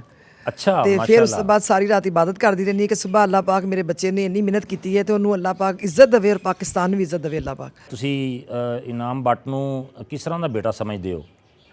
ਮੈਂ ਕਹਿੰਦੀ ਅਗਰ ਕੋਈ ਮੇਰੇ ਕੋਲ ਦੁਆ ਕਰਾਂਦਾ ਤੇ ਮੈਂ ਕਹਿੰਦੀ ਤੁਹਾਨੂੰ ਇਨਾਮ ਵਗਰਾ ਬੇਟਾ ਮਿਲੇ ਔਰ ਇਨਾਮ ਨੇ ਵੀ ਇਨਾਮ ਕਰੇ ਅੱਲਾਹ 2 ਬੇਟੇ ਦੇ ਦੇ ਇਕੱਠੇ ਹੀ। ਮਾਸ਼ਾਅੱਲਾ ਮਾਸ਼ਾਅੱਲਾ। ਇਹ ਮੇਰੀ ਖਾਹਿਸ਼ ਹੈ ਬਹੁਤ ਵੱਡੀ ਇਨਸ਼ਾਅੱਲਾ ਤੇ ਦੁਆ ਵੀ ਹੈ ਤੇ ਇਨਸ਼ਾਅੱਲਾ ਅੱਲਾਹ ਜ਼ਰੂਰ ਸੁਣੇਗਾ। ਇਨਾਮ ਭੱਟ ਸਾਹਿਬ, ਤੁਹਾਡੀ ਸਾਰੀ ਫੈਮਿਲੀ ਇੱਥੇ ਮੌਜੂਦ ਹੈ ਮਾਸ਼ਾਅੱਲਾ, ਤੇ ਤੁਸੀਂ ਕੀ ਸਮਝਦੇ ਹੋ ਕਿ ਤੁਹਾਡੀ ਜਿਹੜੀ ਬੇਗਮ ਨੇ ਉਹ ਜਿਸ ਤਰ੍ਹਾਂ ਦਾ ਇੱਕ ਬੰਦਾ ਤਸੱਵਰ ਕਰਦਾ ਹੈ ਅੱਛੀ ਬੀਵੀ ਦਾ, ਕਿਆ ਇਹ ਇੱਕ ਅੱਛੀ ਬੀਵੀ ਸਾਬਤ ਹੋਏ ਨੇ? ਜੀ ਅੱਲਾ ਦਾ ਬੜਾ ਖਾਸ ਕਰਮ ਹੈ ਅਲਹਮਦੁਲਿਲਾ। ਇਨਸਾਨ ਜਿੰਨਾ ਸੋਚਦਾ ਹੈ ਉਸ ਤੋਂ ਜ਼ਿਆਦਾ ਅੱਲਾਹ ਤਾਲਾ ਨੇ ਹਮੇਸ਼ਾ ਮੈਨੂੰ ਅਤਾ ਕੀਤਾ ਹੈ ਤੇ ਇਹ ਤੇ ਜਨਾਬ ਮੇਰੀ ਸੋਚਾਂ ਤੋਂ ਵੀ ਉੱਪਰ ਤੋਂ ਉੱਪਰ ਨੇ। ਅੱਛਾ, ਲੱਗਦਾ ਹੈ ਤੁਸੀਂ ਵੀ ਸਾਰਿਆਂ ਵਾਂਗਰ ਬਹੁਤ ਡਰਦੇ ਹੋ। ਜੀ ਅਲਹਮਦੁਲਿਲਾ ਜੀ, ਕਾਮਯਾਬ ਇਨਸਾਨ ਦੀ ਮੈਂ ਸਮਝਦਾ ਕਿ ਖੂਬੀ ਵੀ ਆਈ ਹੋਣੀ ਚਾਹੀਦੀ। ਖੂਬੀ ਵੀ ਆਈ ਹੋਣੀ ਚਾਹੀਦੀ ਹੈ। ਤੇ ਆਪਣੇ ਵਾਲਦੈਨ ਦੇ ਬਾਰੇ 'ਚ ਕੀ ਕਹੋਗੇ? ਤੁਹਾਡੀ ਤਰਬੀਅਤ ਦੇ ਵਿੱਚ ਤੁਹਾਡੇ ਵਾਲਦ ਸਾਹਿਬ ਦਾ ਕਿੰਨਾ ਹਿੱਸਾ ਹੈ? ਦੇਖੋ ਜੀ, ਮੈਂ ਸਮਝਦਾ ਵਾ ਕਿ ਕਿਸੇ ਵੀ ਇਨਸਾਨ ਦੀ ਤਰਬੀਅਤ ਦੇ ਵਿੱਚ ਉਹਦੇ ਪੇਰੈਂਟਸ ਦੀ ਜ਼ਿੰਦਗੀ ਲੱਗ ਜਾਂਦੀ ਹੈ ਤੇ ਮੇਰੇ ਵਾਲਿਦ ਸਾਹਿਬ ਨੇ ਮੈਨੂੰ ਇੱਥੇ ਪਹੁੰਚਾਉਣ ਤੀਕਰ, ਮੇਰੀ ਵਾਲਦਾ ਨੇ ਇੱਥੇ ਪਹੁੰਚਾਉਣ ਤੀਕਰ ਆਪਣੀ ਸਾਰੀ ਜ਼ਿੰਦਗੀ ਹੀ ਲਗਾ ਦਿੱਤੀ ਹੈ। ਆਪਣੀ ਹਰ ਚੀਜ਼ ਐਫਰਟ ਕੀਤੀ ਉਹਨਾਂ ਨੇ, ਬਹੁਤ ਜ਼ਿਆਦਾ ਐਫਰਟ ਕੀਤੀ। ਮੈਂ ਬੜੇ ਹੰਬਲ ਬੈਕਗਰਾਊਂਡ ਨਾਲ ਸਾਡਾ ਤਲਕ ਸੀ ਤੇ ਉਸ ਟਾਈਮ ਦੇ ਉੱਤੇ ਆਮ ਲੋਕ ਜਿਹੜੇ ਨੇ ਉਹ ਸਮਝਦੇ ਨੇ ਕਿ ਜਿਸ ਤਰ੍ਹਾਂ ਹੀ ਕੋਈ ਬੱਚਾ ਥੋੜ੍ਹਾ ਜਿਹਾ ਜਵਾਨ ਹੁੰਦਾ ਹੈ ਤੇ ਉਹਨੂੰ ਆਪਣੇ ਨਾਲ ਕੰਮ ਤੇ ਲਾਉਂਦੇ ਨੇ, ਆਪਣੇ ਘਰ ਦੇ ਮਾਮਲਾਤ ਨੂੰ ਠੀਕ ਕਰਨਾ ਹੁੰਦਾ ਹੈ। ਤੇ ਬੜੀ ਵੱਡੀ ਗੱਲ ਹੈ ਜੀ ਐਸੇ ਟਾਈਮ ਦੇ ਉੱਤੇ ਕਿ ਜਿੱਥੇ ਬੱਚਿਆਂ ਦੀ ਰੋਜ਼ੀ ਰੋਟੀ ਵਾਸਤੇ ਬੜੀ ਜਿੱਦੋਜਹਿਦ ਕੀਤੀ ਜਾ ਰਹੀ ਹੈ, ਉਸ ਟਾਈਮ ਤੇ ਬੱਚੇ ਨੂੰ ਪਹਿਲਵਾਨੀ ਕਰਾਉਣਾ, ਆਪਣਾ ਖੂਨ ਪਸੀਨਾ ਇੱਕ ਕਰਨਾ ਤੇ ਰਾਤਾਂ ਤੀਕਰ ਕੰਮ ਕਰਨਾ ਤੇ ਰਾਤ ਨੂੰ ਫਿਰ ਆਪਣੀ ਬੇਰਾਮੀ ਕਰਕੇ ਰਾਤ ਨੂੰ 2 ਵਜੇ ਉਠਾ ਕੇ ਮੈਨੂੰ ਟ੍ਰੇਨਿੰਗ ਕਰਵਾਉਣਾ। ਤੇ ਮੈਂ ਸਮਝਦਾ ਕਿ ਇਹ ਇਹਨਾਂ ਦੀ ਹੀ ਬਦੌਲਤ ਹੈ, ਇਹਨਾਂ ਦੀ ਹੀ ਐਫਰਟ ਹੈ। ਮੇਰੀ ਵਾਲਦਾ ਦੀ ਬਹੁਤ ਐਫਰਟ ਹੈ, ਉਹਨਾਂ ਨੇ ਬੜਾ ਸਾਥ ਦਿੱਤਾ ਮੇਰੇ ਵਾਲਦ ਦੇ ਨਾਲ ਸਾਡੀ ਪਰਵਰਿਸ਼ ਵਿੱਚ। ਉਹਨਾਂ ਨੇ ਬੇਸ਼ੁਮਾਰ ਰੋਜ਼ੇ ਰੱਖੇ, ਬੇਸ਼ੁਮਾਰ ਦੁਆਵਾਂ ਕੀਤੀਆਂ ਤੇ ਮੈਂ ਸਮਝਦਾ ਕਿ ਅੱਜ ਮੈਂ ਜਿਸ ਜਗ੍ਹਾ ਤੇ ਵੀ ਹਾਂ ਉਹਦਾ ਸਿਹਰਾ ਮੇਰੇ ਪੇਰੈਂਟਸ ਨੂੰ ਜਾਂਦਾ ਹੈ। ਮੈਂ ਇਹਦੇ ਇੱਕ ਗੱਲ ਕਹਿਣੀ ਚਾਹੁੰਦਾ ਵਾਂ ਕਿ ਜਿਸ ਵਕਤ ਮੈਂ ਇਨਾਮ ਨੂੰ ਪਹਿਲਵਾਨੀ ਸ਼ੁਰੂ ਕਰਾਈ ਹੈ ਨਾ, ਤਾਂ ਮੈਂ ਇਨਾਮ ਨੂੰ ਇੱਕੋ ਹੀ ਗੱਲ ਕਹੀ ਹੈ ਕਿ ਇਨਾਮ ਸਾਹਿਬ ਇਹ ਜ਼ਿਹਨ 'ਚ ਰੱਖੋ, ਸਾਡਾ ਇਹ ਹੀ ਕਾਰੋਬਾਰ ਹੈ, ਇਹ ਹੀ ਜ਼ਿੰਦਗੀ ਹੈ। ਅਸੀਂ ਜੋ ਕੁਝ ਵੀ ਕਰਨਾ ਹੈ ਬਸ ਅਸੀਂ ਕੋਈ ਕਾਰੋਬਾਰ ਨਹੀਂ ਕਰਨਾ, ਸਿਰਫ ਪਹਿਲਵਾਨੀ ਕਰਨੀ ਹੈ, ਤੇਰੀ ਹਰ ਜ਼ਰੂਰਤ ਪੂਰੀ ਕਰਨੀ ਹੈ, ਇਹ ਮੇਰੀ ਜ਼ਿੰਮੇਵਾਰੀ ਹੈ। ਲੇਕਿਨ ਤੇਰੀ ਜ਼ਿੰਮੇਵਾਰੀ ਸਿਰਫ ਇਹ ਵੇ, ਸਿਰਫ ਪਹਿਲਵਾਨੀ, ਤੇਰਾ ਸਾਰਾ ਜ਼ਿਹਨ, ਤੇਰਾ ਫੋਕਸ ਪੜ੍ਹਾਈ ਤੇ ਪਹਿਲਵਾਨੀ। ਇਹ ਸਾਡੇ ਅੱਲਾ ਜੰਨਤ ਨਸੀਬ ਕਰੇ ਉਸਤਾਦ ਸਨ ਚੌਧਰੀ ਸ਼ਬੀਰ ਹੁਸੈਨ, ਉਹ ਆਂਦੇ ਸੀ ਪੜ੍ਹਾਈ ਤੋਂ ਬਗੈਰ ਬੰਦਾ ਅਧੂਰਾ ਹੈ, ਪਹਿਲੇ ਪੜ੍ਹਾਈ ਤੇ ਫਿਰ ਪਹਿਲਵਾਨੀ। ਤਾਂ ਮੈਂ ਕਿਉਂਕਿ ਉਸ ਵਕਤ ਪਹਿਲਵਾਨੀ ਨੂੰ ਜ਼ਿਆਦਾ ਅਹਿਮੀਅਤ ਦਿੰਦਾ, ਫਿਰ ਮੈਂ ਵੀ ਇਹ ਗੱਲ 'ਤੇ ਮਜਬੂਰ ਹੋ ਗਿਆ, ਪਹਿਲੇ ਪੜ੍ਹਾਈ ਤੇ ਫਿਰ ਪਹਿਲਵਾਨੀ। ਕੋਈ ਯਾਰ ਦੋਸਤ, ਕੋਈ ਮੋਬਾਈਲ, ਕੋਈ ਮੋਟਰਸਾਈਕਲ, ਕੋਈ ਇਹ ਉਹ ਕਿਸੇ ਪਾਸੇ ਮੈਂ ਇਹਨੂੰ ਧਿਆਨ ਨਹੀਂ ਲੱਗਣ ਦਿੱਤਾ ਔਰ ਸਿਰਫ ਫੋਕਸ ਇੱਕੋ ਹੀ ਰੱਖਿਆ ਪਹਿਲਵਾਨੀ। ਅਲਹਮਦੁਲਿਲਾ ਫਿਰ ਕਾਮਯਾਬੀ ਹੈ ਉਹ ਉਸੇ ਵਜ੍ਹਾ ਨਾਲ ਹੀ ਅੱਜ ਇਹ ਮਕਾਮ ਹਾਸਲ ਜੀ। ਅਲਹਮਦੁਲਿਲਾ, ਬਹੁਤ ਸ਼ੁਕਰੀਆ, ਬਹੁਤ ਮਿਹਰਬਾਨੀ ਜੀ। ਇਸ ਤੋਂ ਬਾਅਦ ਉਹ ਸਾਨੂੰ ਪਾਕਿਸਤਾਨ ਰੈਸਲਿੰਗ ਫੈਡਰੇਸ਼ਨ ਦੇ ਦਫ਼ਤਰ ਦੀ ਤਰਫ ਲੈ ਗਏ, ਜਿੱਥੇ ਉਹਨਾਂ ਨੇ ਆਪਣੇ ਕੰਮ ਵੀ ਨਿਪਟਾਏ ਤੇ ਸਾਡੇ ਨਾਲ ਕੁਝ ਗੱਲਬਾਤ ਵੀ ਕੀਤੀ।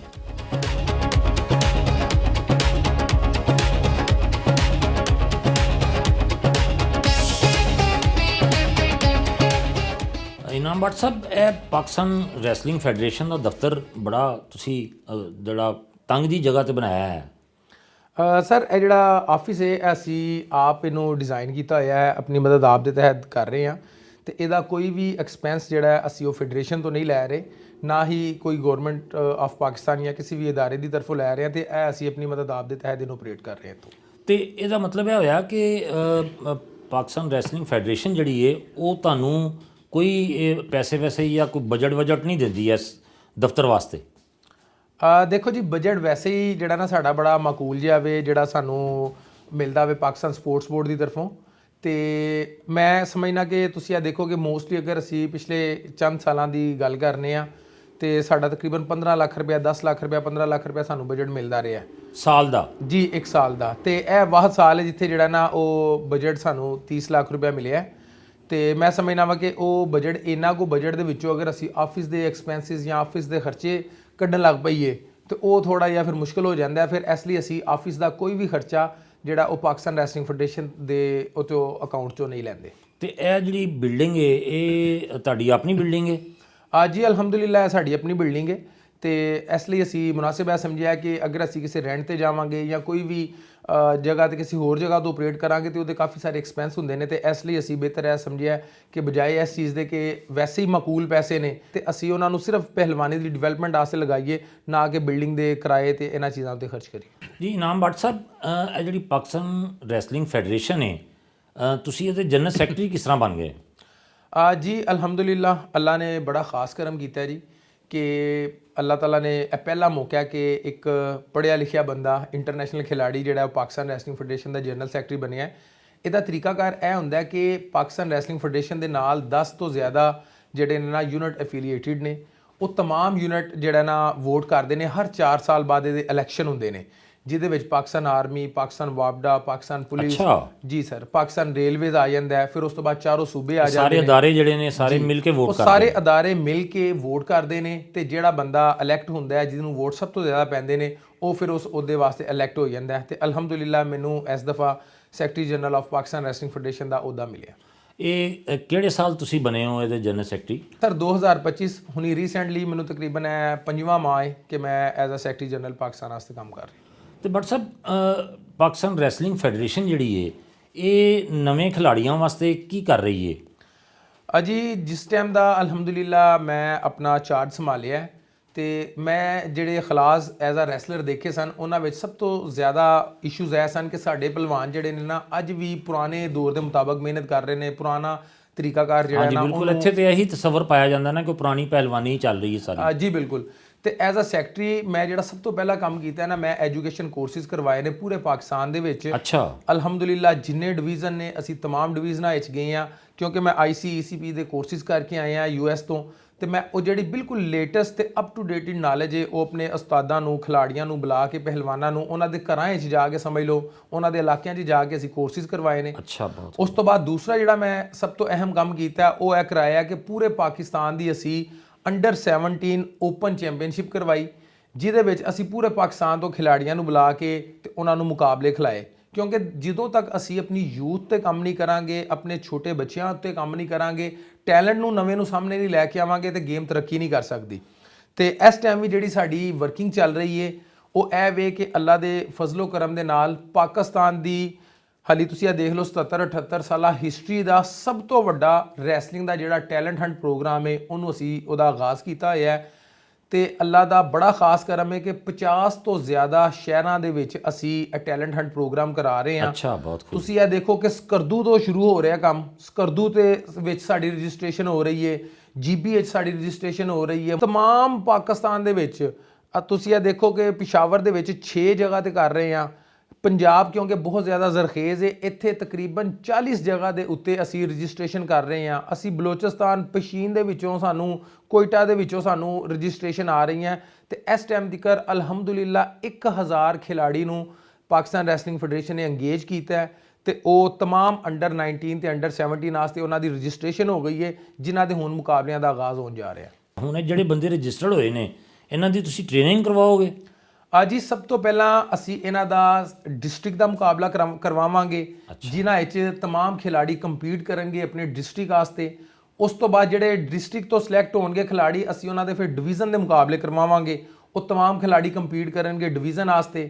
ਉਸ ਤੋਂ ਬਾਅਦ ਸੂਬਾਈ ਮੁਕਾਬਲੇ ਇਹਨਾਂ ਦੇ ਹੋਣਗੇ, ਫਿਰ ਨੈਸ਼ਨਲ ਦਾ ਮੁਕਾਬਲਾ ਹੋਏਗਾ ਤੇ ਜਿਹੜੇ ਮੈਡਲਿਸਟ ਤੇ ਅੱਛੇ ਖਿਲਾੜੀ, ਅੱਛਾ ਟੈਲੈਂਟ ਸਾਨੂੰ ਨਜ਼ਰ ਆਏਗਾ, ਅਸੀਂ ਉਹਨੂੰ ਆਪਣੀ ਕਪੈਸਿਟੀ 'ਚ ਰਹਿੰਦੇ ਹੋਏ ਇਨਸ਼ਾਅੱਲਾ ਉਹਨਾਂ ਦੀ ਟ੍ਰੇਨਿੰਗ ਵੀ ਕਰਾਵਾਂਗੇ ਤੇ ਕੋਸ਼ਿਸ਼ ਕਰਾਂਗੇ ਕਿ ਜਿਹੜੇ ਬਹੁਤ ਆਊਟਸਟੈਂਡਿੰਗ ਖਿਲਾੜੀ ਹੋਣਗੇ ਟ੍ਰੇਨਿੰਗ ਤੋਂ ਬਾਅਦ ਉਹਨਾਂ ਨੂੰ ਇੰਟਰਨੈਸ਼ਨਲ ਵੀ ਖਿਲਾਈਏ ਤਾਂ ਕਿ ਪਾਕਿਸਤਾਨ ਦਾ ਉਹ ਮਾਨ ਵਧਾਣ ਤੇ ਪਾਕਿਸਤਾਨ ਵਾਸਤੇ ਮੈਡਲ ਲੈ ਕੇ ਆਉਣ। ਜਦੋਂ ਦੇ ਤੁਸੀਂ ਇੱਥੇ ਆਏ ਹੋ ਤੇ ਤੁਸੀਂ ਕਿੰਨਾ ਕੁ ਟਾਈਮ ਦਿੰਦੇ ਹੋ ਇਸ ਫੈਡਰੇਸ਼ਨ ਨੂੰ? ਜਿੰਨਾ ਤੁਸੀਂ ਚੀਜ਼ਾਂ ਦੱਸ ਦਿੱਤੀਆਂ ਨੇ ਇਹਦੇ ਵਿੱਚ ਤੇ ਬੰਦੇ ਨੂੰ ਬਹੁਤ ਜ਼ਿਆਦਾ ਟਾਈਮ ਦੇਣਾ ਪੈਂਦਾ ਹੈ ਫੈਡਰੇਸ਼ਨ ਦੇ ਹਵਾਲੇ ਨਾਲ। ਜੀ ਅਲਹਮਦੁਲਿਲਾ ਬੜੀ ਕੋਸ਼ਿਸ਼ ਹੈ ਤੇ ਮੈਂ ਬੜਾ ਸ਼ੁਕਰੀਆ ਅਦਾ ਕਰਨਾ ਆਪਣੀ ਟੀਮ ਨੂੰ ਕਿ ਬਿਲਕੁਲ ਛੋਟੀ ਜੀ ਸਾਡੀ ਟੀਮ ਹੈ ਲੇਕਿਨ ਬਹੁਤ ਜ਼ਿਆਦਾ ਉਹ ਐਫਰਟ ਕਰਦੇ ਨੇ। ਜਿਹੜੀ ਉਹਨਾਂ ਨੂੰ ਡਾਇਰੈਕਸ਼ਨਸ ਦਿੱਤੀਆਂ ਜਾਂਦੀਆਂ ਉੱਤੇ ਬਹੁਤ ਜ਼ਿਆਦਾ ਕੰਮ ਕਰਦੇ ਨੇ।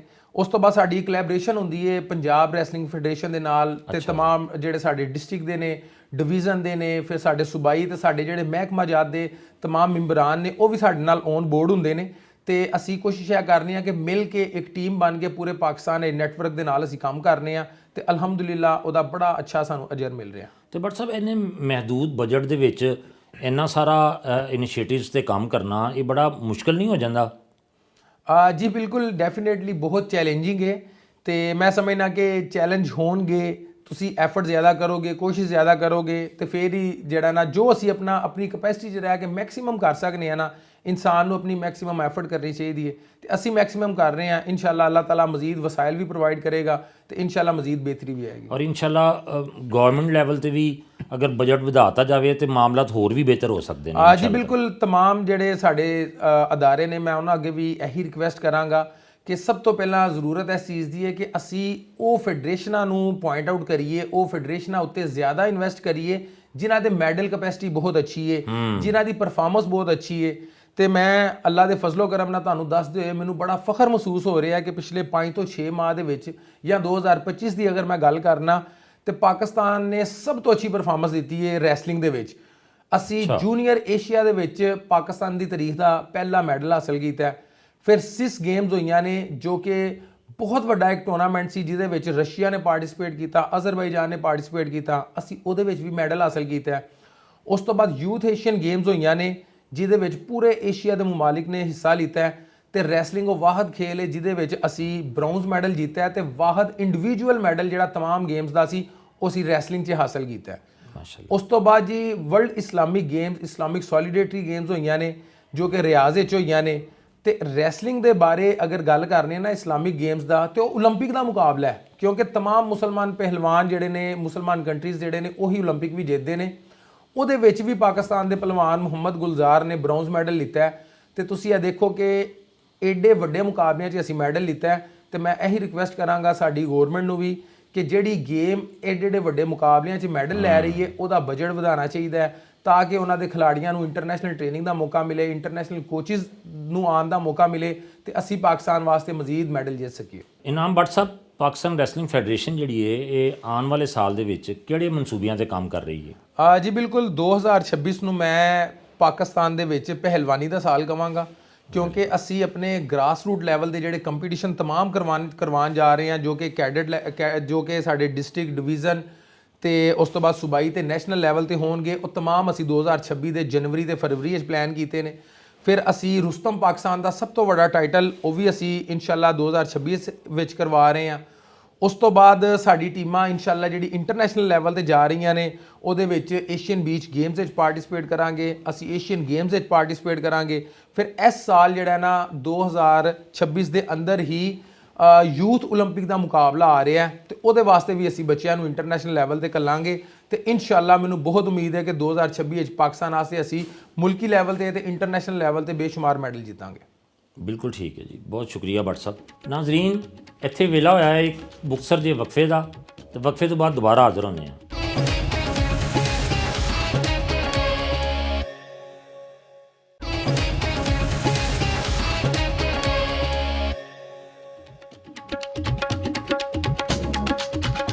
ਪਾਕਿਸਤਾਨ ਰੈਸਲਿੰਗ ਫੈਡਰੇਸ਼ਨ ਦੇ ਦਫ਼ਤਰੋਂ ਨਿਕਲ ਕੇ ਇਨਾਮ ਭੱਟ ਸਾਨੂੰ ਗੁਜਰਾਂਵਾਲਾ ਦੀ ਮਸ਼ਹੂਰ ਮਛਲੀ ਖਿਲਾਣ ਲੈ ਗਏ।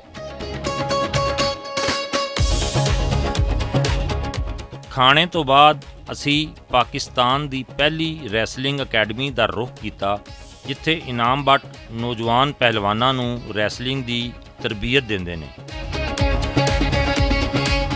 ਰੈਸਲਿੰਗ ਅਕੈਡਮੀ ਪਹੁੰਚਣ ਤੇ ਇੰਤਜ਼ਾਮੀਆ ਨੇ ਸਾਡਾ ਇਸਤਕਬਾਲ ਕੀਤਾ ਔਰ ਇਨਾਮ ਭੱਟ ਨੇ ਸਾਨੂੰ ਅਕੈਡਮੀ ਦਾ ਦੌਰਾ ਕਰਵਾਇਆ ਔਰ ਮੁਖਤਲਿਫ ਅਖਾੜੇ ਵੀ ਦਿਖਾਏ। ਮਲਕ ਸਾਹਿਬ, ਇਹ ਜਿਹੜਾ ਨਾ ਸਾਡੀ ਸਕਾਫਤ ਹੈ ਦੇਸੀ ਪਹਿਲਵਾਨੀ ਜਿਹਨੂੰ ਅਸੀਂ ਕਹਿੰਦੇ ਆ ਜਿਹਦੇ 'ਚ ਸਾਡੇ ਰੁਸਤਮ ਪੈਦਾ ਹੁੰਦੇ ਨੇ ਤੇ ਇਹਦੇ ਤੇ ਜਦੋਂ ਕੋਈ ਕੁਸ਼ਤੀ ਆਉਂਦੀ ਹੈ ਅਸੀਂ ਬੱਚਿਆਂ ਨੂੰ ਫਿਰ ਇਹਦੇ 'ਚ ਤਿਆਰੀ ਕਰਾਉਂਦੇ ਆ ਤੇ ਇਹ ਸਾਡੀ ਸਕਾਫਤ ਹੈ। ਤੇ ਜਦੋਂ ਅਸੀਂ ਇੰਟਰਨੈਸ਼ਨਲ ਲੈਵਲ ਤੇ ਜਾਂਦੇ ਆ ਉੱਥੇ ਫਿਰ ਤੁਹਾਨੂੰ ਪਤਾ ਹੈ ਕਿ ਬੀਚ ਦੇ ਮੁਕਾਬਲੇ ਹੁੰਦੇ ਨੇ ਤੇ ਇੱਥੇ ਅਸੀਂ ਇਹ ਬੀਚ ਦਾ ਵੀ ਖਾੜਾ ਬਣਾ ਲਿਆ, ਰੇਤ ਵਾਲਾ। ਹਾਂਜੀ, ਰੇਤ ਵਾਲਾ ਖਾੜਾ ਬਣਾ ਲਿਆ ਕਿਉਂਕਿ ਹੁਣ ਸਮੁੰਦਰ ਤੇ ਲਿਆ ਨਹੀਂ ਸਕਦੇ ਤੇ ਰੇਤ ਤੇ ਲਿਆ ਸਕਦੇ ਆ ਜੀ। ਤੇ ਰੇਤ ਦਾ ਖਾੜਾ ਵੇ ਜਦੋਂ ਅਸੀਂ ਬਾਹਰ ਰੇਤ ਤੇ ਘੁਲਣ ਵਾਸਤੇ ਜਾਂਦੇ ਆ ਫਿਰ ਬੱਚਿਆਂ ਨੂੰ ਇੱਥੇ ਤਿਆਰੀ ਕਰਾਉਂਦੇ ਆ ਤੇ ਅਲਹਮਦੁਲਿਲਾ तमाम ਫੈਸਿਲਿਟੀ ਜਿਹੜੀ ਹੈ ਨਾ ਸਾਡੇ ਕੋਲ ਮੌਜੂਦ ਹੈ। ਤੇ ਇੰਟਰਨੈਸ਼ਨਲ ਜਿਹੜੀ ਹੈ ਨਾਲ ਫਿਰ ਗੱਦੇ ਦੇ ਕੁਸ਼ਤੀਆਂ ਹੁੰਦੀਆਂ ਤੇ ਆਹ ਹੁਣ ਤੁਹਾਨੂੰ ਗੱਦੇ ਦਾ ਸੈਟਅਪ ਵਿਖਾਈਏ ਜੀ ਆਪਣਾ। ਜ਼ਰੂਰ।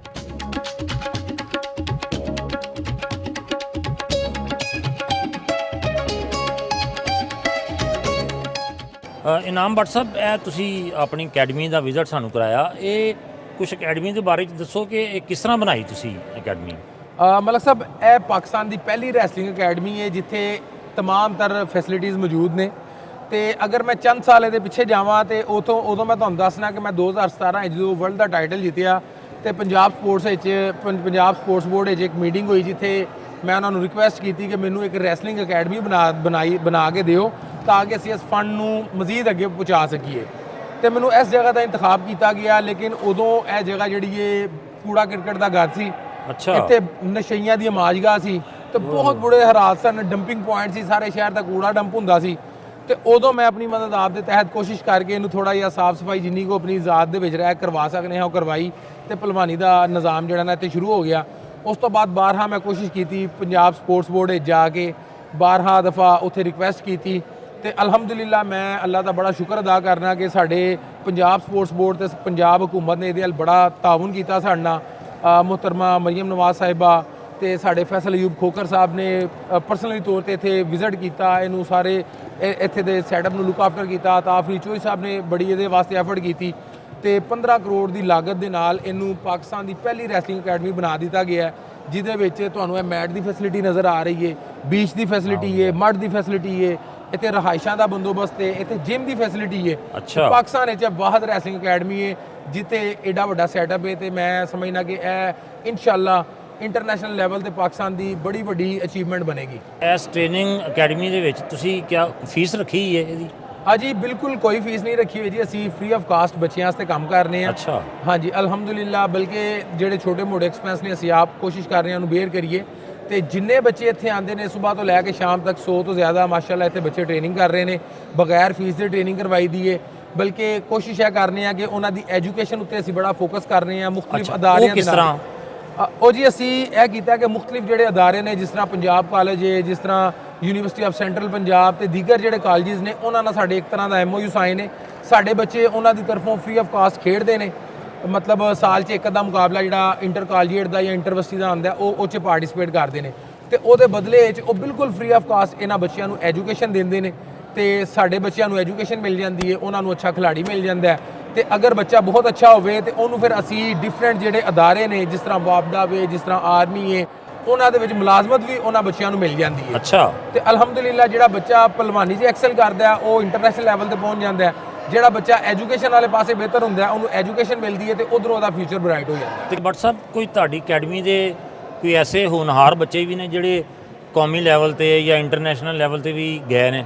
ਜੀ ਅਲਹਮਦੁਲਿਲਾ, ਬੇਸ਼ੁਮਾਰ ਮਾਸ਼ਾਅੱਲਾ ਬੱਚੇ ਐਸੇ ਨੇ ਤੇ ਕਈ ਮਾਸ਼ਾਅੱਲਾ ਚੈਂਪੀਅਨ ਇੱਥੇ ਟ੍ਰੇਨਿੰਗ ਕਰ ਰਹੇ ਨੇ। ਇਨਸ਼ਾਅੱਲਾ ਅੱਜ ਉਹਨਾਂ ਦੇ ਨਾਲ ਵੀ ਤੁਹਾਡੀ ਮੁਲਾਕਾਤ ਕਰਾਉਂਦੇ ਆ ਤੇ ਅਸੀਂ ਅਲਹਮਦੁਲਿਲਾ ਮੈਨੂੰ ਬੜਾ ਫਖਰ ਮਹਿਸੂਸ ਹੁੰਦਾ ਹੈ ਕਿ ਜਦੋਂ ਮੇਰੇ ਸ਼ਾਗਿਰਦ ਜਾਂਦੇ ਨੇ ਤੇ ਉਹਨੇ ਰੀਸੈਂਟਲੀ ਇਸਲਾਮਿਕ ਗੇਮਸ ਦੇ ਵਿੱਚ ਮੈਡਲ ਜਿੱਤਿਆ ਹੈ। ਉਸ ਤੋਂ ਪਹਿਲਾਂ ਜਿਹੜਾ ਕਾਮਨਵੈਲਥ ਦਾ ਮੁਕਾਬਲਾ ਵੇ ਉਹਦੇ ਵਿੱਚ ਅਸੀਂ ਮੈਡਲ ਜਿੱਤੇ ਨੇ। ਇਹ ਹੁਣ ਨੈਸ਼ਨਲ ਚੈਂਪੀਅਨਸ਼ਿਪ ਹੁਣੀ ਨੈਸ਼ਨਲ ਗੇਮਸ ਰੀਸੈਂਟਲੀ ਹੋਈਆਂ ਨੇ ਤੇ ਉਹਦੇ ਵਿੱਚ ਮਾਸ਼ਾਅੱਲਾ 10 ਬਾਡੀ ਵੇਟ ਨੇ ਤੇ 12 ਮੈਡਲ ਅਸੀਂ ਜਿੱਤੇ ਨੇ, 4 골ਡ ਮੈਡਲ ਅਸੀਂ ਜਿੱਤੇ ਨੇ ਤੁਹਾਡੀ ਅਕੈਡਮੀ ਨੇ? ਜੀ ਅਲਹਮਦੁਲਿਲਾ, ਇੱਥੋਂ ਬੱਚੇ ਨਿਕਲ ਰਹੇ ਨੇ ਤੇ ਪੂਰੇ ਪਾਕਿਸਤਾਨ ਵਿੱਚ ਨਾਮ ਰੋਸ਼ਨ ਕਰ ਰਹੇ ਨੇ, ਪੂਰੀ ਦੁਨੀਆ ਤੇ ਝੰਡਾ ਬੁਲੰਦ ਕਰ ਰਹੇ ਨੇ। ਰੈਸਲਿੰਗ ਕੰਪਲੈਕਸ ਦੇ ਅੰਦਰ ਉਹਨਾਂ ਨੇ ਆਪਣੇ ਸ਼ਾਗਿਰਦਾਂ ਨੂੰ ਟ੍ਰੇਨਿੰਗ ਦਿੱਤੀ ਔਰ ਖੁਦ ਵੀ ਪ੍ਰੈਕਟਿਸ ਕੀਤੀ। ਇਨਾਮ ਭੱਟ ਨੇ ਉੱਥੇ ਸਾਨੂੰ ਉਹ ਨੌਜਵਾਨ ਪਹਿਲਵਾਨਾਂ ਨਾਲ ਵੀ ਮਿਲਵਾਇਆ ਜਿਹੜੇ ਕੌਮੀ ਤੇ ਬੈਨ ਅਲ-ਅਕਵਾਮੀ ਸਤ੍ਹਾ ਤੇ ਮੁਖਤਲਿਫ ਮੁਕਾਬਲਿਆਂ ਵਿੱਚ ਮੈਡਲ ਵੀ ਹਾਸਲ ਕਰ ਚੁੱਕੇ ਨੇ। ਨਾਜ਼ਰੀਨ, ਜਿਸ ਤਰ੍ਹਾਂ ਇਨਾਮ ਭੱਟ ਸਾਹਿਬ ਇਸ ਸਪੋਰਟਸ ਕੰਪਲੈਕਸ ਦੇ ਵਿੱਚ ਨੌਜਵਾਨਾਂ ਨੂੰ ਤਰਬੀਅਤ ਦੇ ਰਹੇ ਨੇ, ਉੱਥੋਂ ਅੰਦਾਜ਼ਾ ਹੁੰਦਾ ਹੈ ਕਿ ਮੁਸਤਕਬਲ ਦੇ ਵਿੱਚ ਪਾਕਿਸਤਾਨ ਦੇ ਅੰਦਰ ਕਈ ਇਨਾਮ ਭੱਟ ਨਵੇਂ ਪੈਦਾ ਹੋਣਗੇ ਜਿਹੜਾ ਪਾਕਿਸਤਾਨ ਦਾ ਨਾਂ ਰੋਸ਼ਨ ਕਰਨਗੇ। ਨਾਜ਼ਰੀਨ, ਪ੍ਰੋਗਰਾਮ ਦਾ ਵੇਲਾ ਗਿਆ ਮੁੱਕ। ਅਗਲੇ ਹਫਤੇ ਇੱਕ ਨਵੇਂ ਪ੍ਰਾਹੁਣੇ ਦੇ ਨਾਲ ਦੁਬਾਰਾ ਹਾਜ਼ਰ ਹੋਵਾਂਗੇ। ਉਸ ਵੇਲੇ ਤੱਕ ਇਜਾਜ਼ਤ ਦਿਓ। ਅੱਲਾ ਹਾਫਿਜ਼।